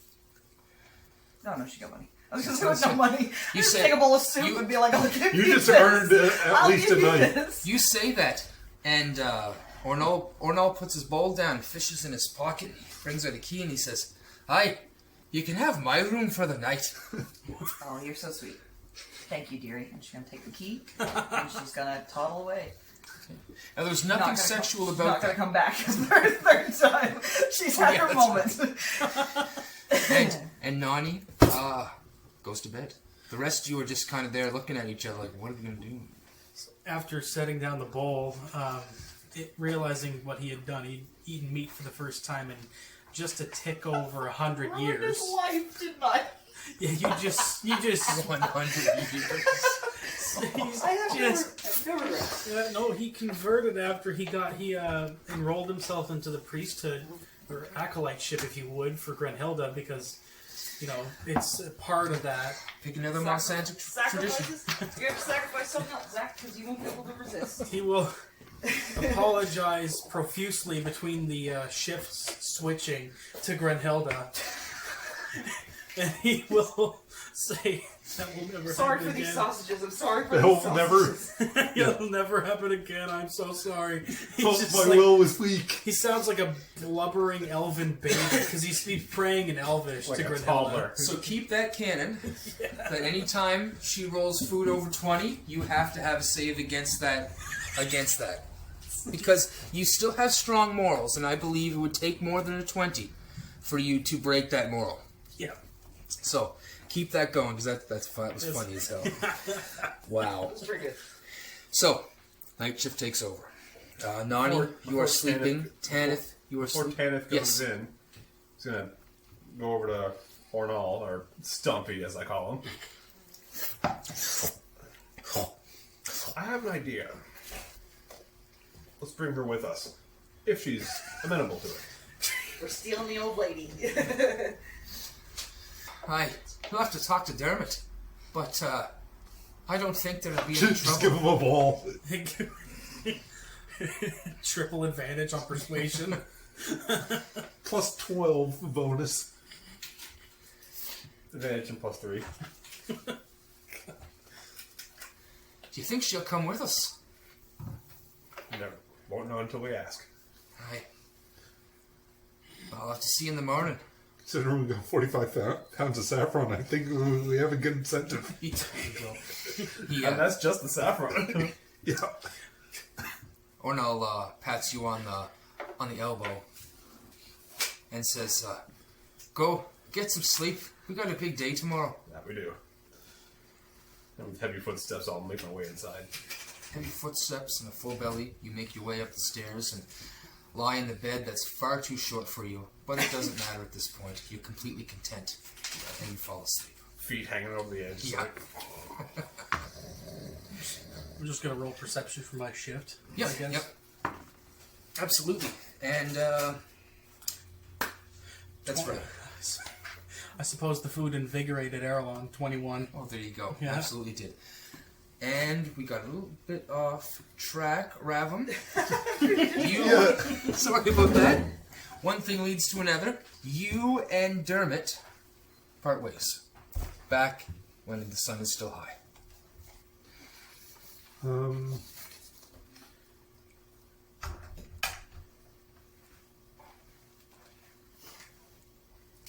For the most part, just sort of try and gather information about regional major events, big movements of stuff going on. Okay, I'll get you to roll your perception.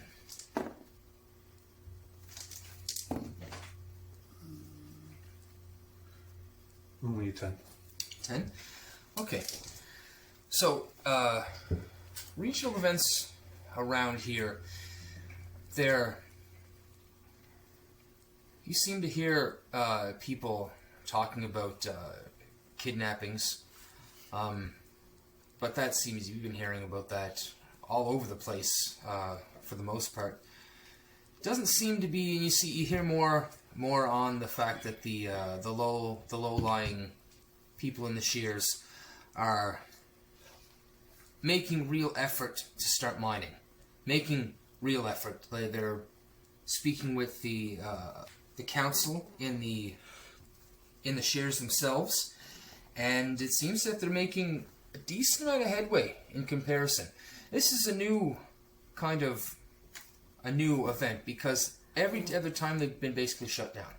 Been shut down and shut down and shut down, and now there might be a way to get ahead of it, and they might be making their ways underground, so to speak, again. Sort of in line with all the extra ores that's been going around town. Yeah.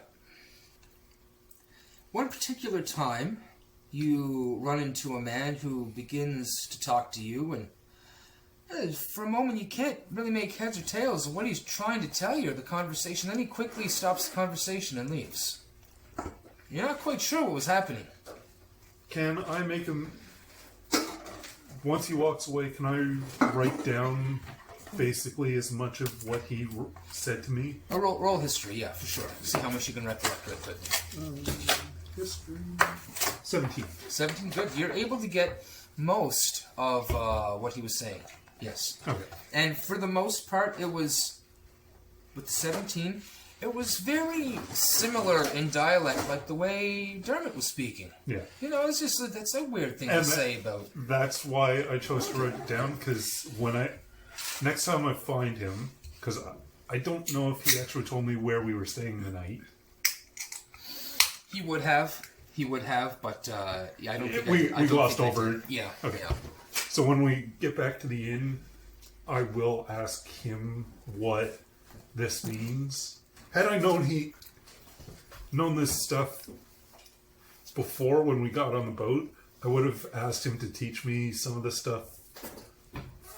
He was still weighing you out, still doing that thing, and you guys have been traveling a while. You seem to be one of the smartest, heads on their shoulders kind of guy. Okay, and so from there, is there anything else you'd like to do? You can spend a couple hours walking around doing that, but got about pretty much a whole day to fill. So if you wanted to do anything, any particular thing, you pretty much just head back to the... The only other thing was we had gathered some weaponry from the pirate attack. If there wasn't a rapier there, I was wondering if I could basically try and sell some of the stuff that I got in order to get a rapier. Okay. Yeah, you should. It shouldn't be difficult at all to sell some pirate booty and buy a rapier for sure. Did you have anything specific you wanted to sell, or just whatever odds and ends I had? Okay, sounds good. I'm gonna say, because there was from the pirate ship battle, there would be some gold that did go around. You did get some gold. Yeah. So you do have some, and there was some equipment from the rest of them. With mundane equipment and whatnot and like that, add 10 gold to your guys' stockpile, and that's basically just pirate booty that you can have for tradable goods. Catelyn has it also, but she's going to just be continuing to add to that one. So, I forgot about all the small things that would add up to all these little things that we buy in town. And I'm really not that concerned about it because we have the plus and minuses on either end. Pirate booty goes into whatever that is. Yeah, so that was pretty much the only thing I was after was rapier. Okay, so you easily find a very decent rapier from one of the armorers and weapon makers in town and forgers in town. And you head your way. Would you have spent most of the day out, or would you come back to the hotel fairly early? Or probably an hour or two wander around, trying to avoid potentially ditch any tails that I might have had. Gotcha. Sounds good. Okay, so in that being the case, I'll get you to roll stealth as well.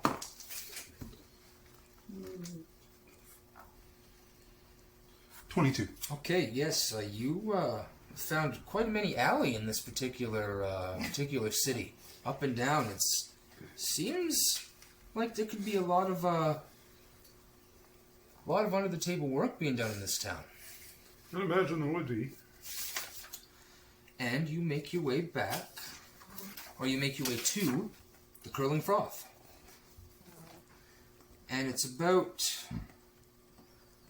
3 hours after you're at the Curling Froth that you get this wonderful smell.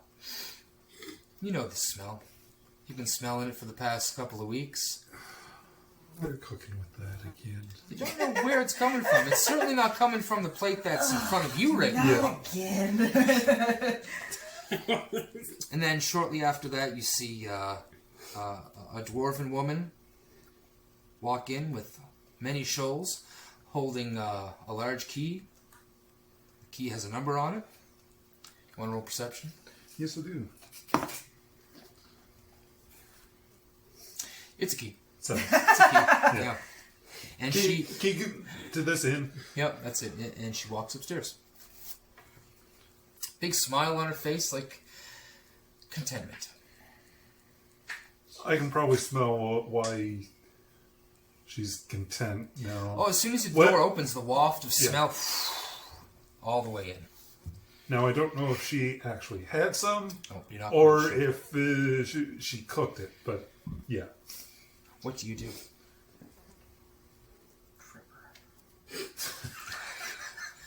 Where's the saffron?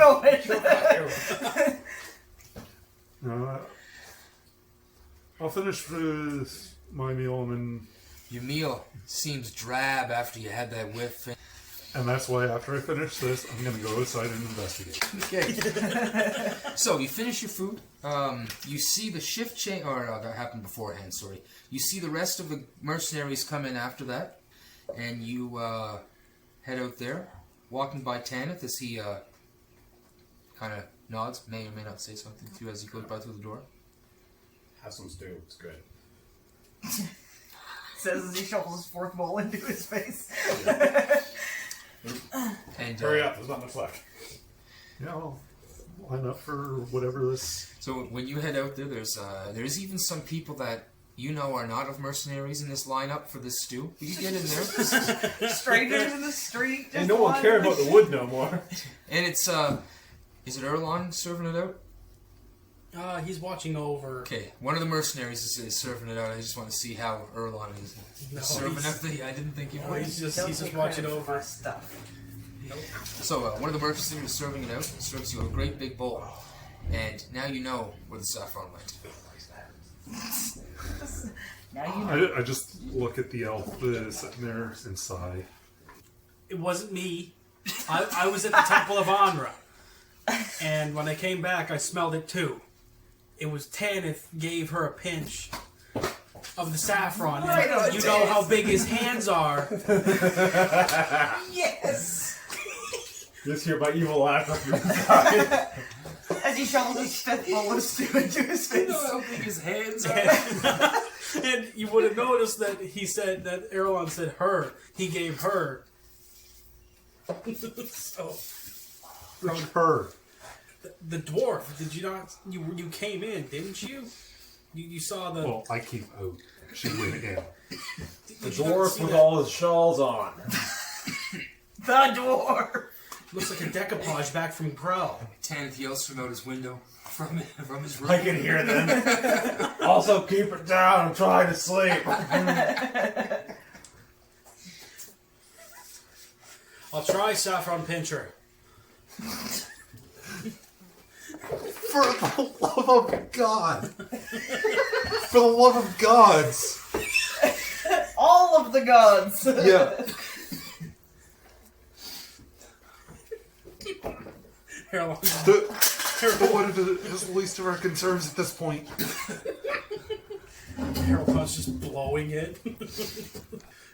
But still, he told the truth. You gotta admit, it's pretty good though. So I haven't eaten meat for 100 years. Wait, you had some? Yes. I couldn't resist.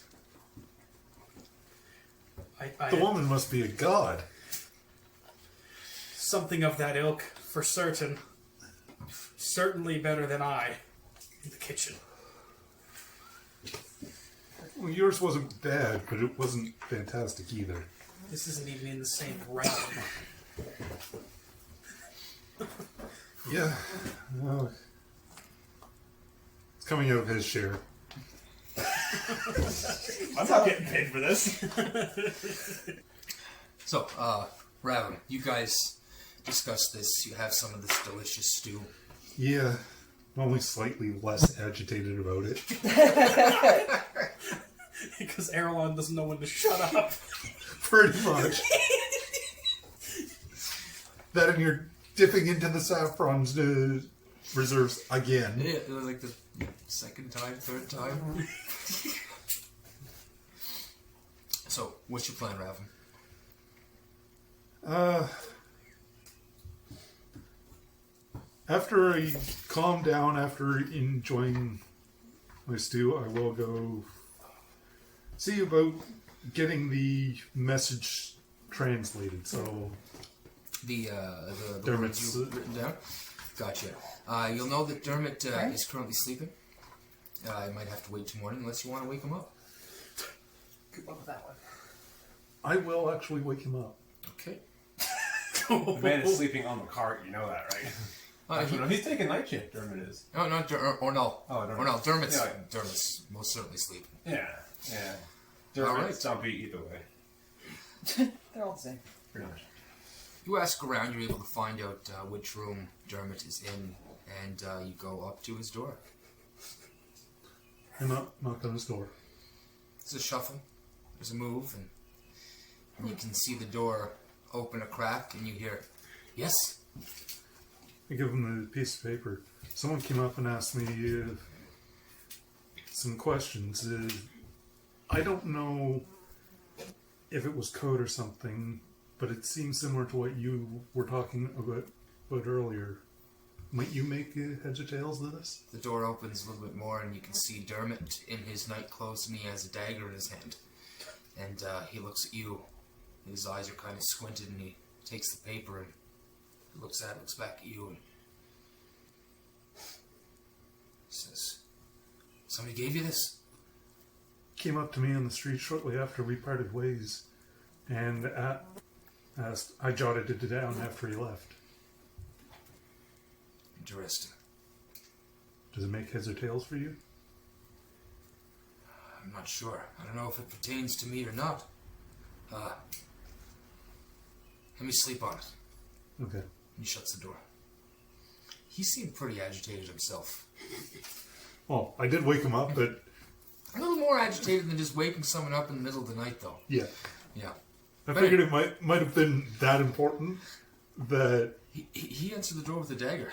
It seemed pretty important. Yeah. Absolutely, yeah. But you pass that off, and we've got that, so that's...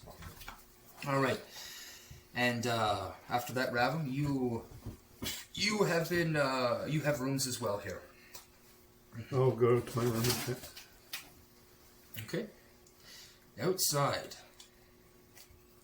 Did you roll a perception for your night? What was it again? Yeah, it was like 21 or something. Okay, 21. 17 on the dice.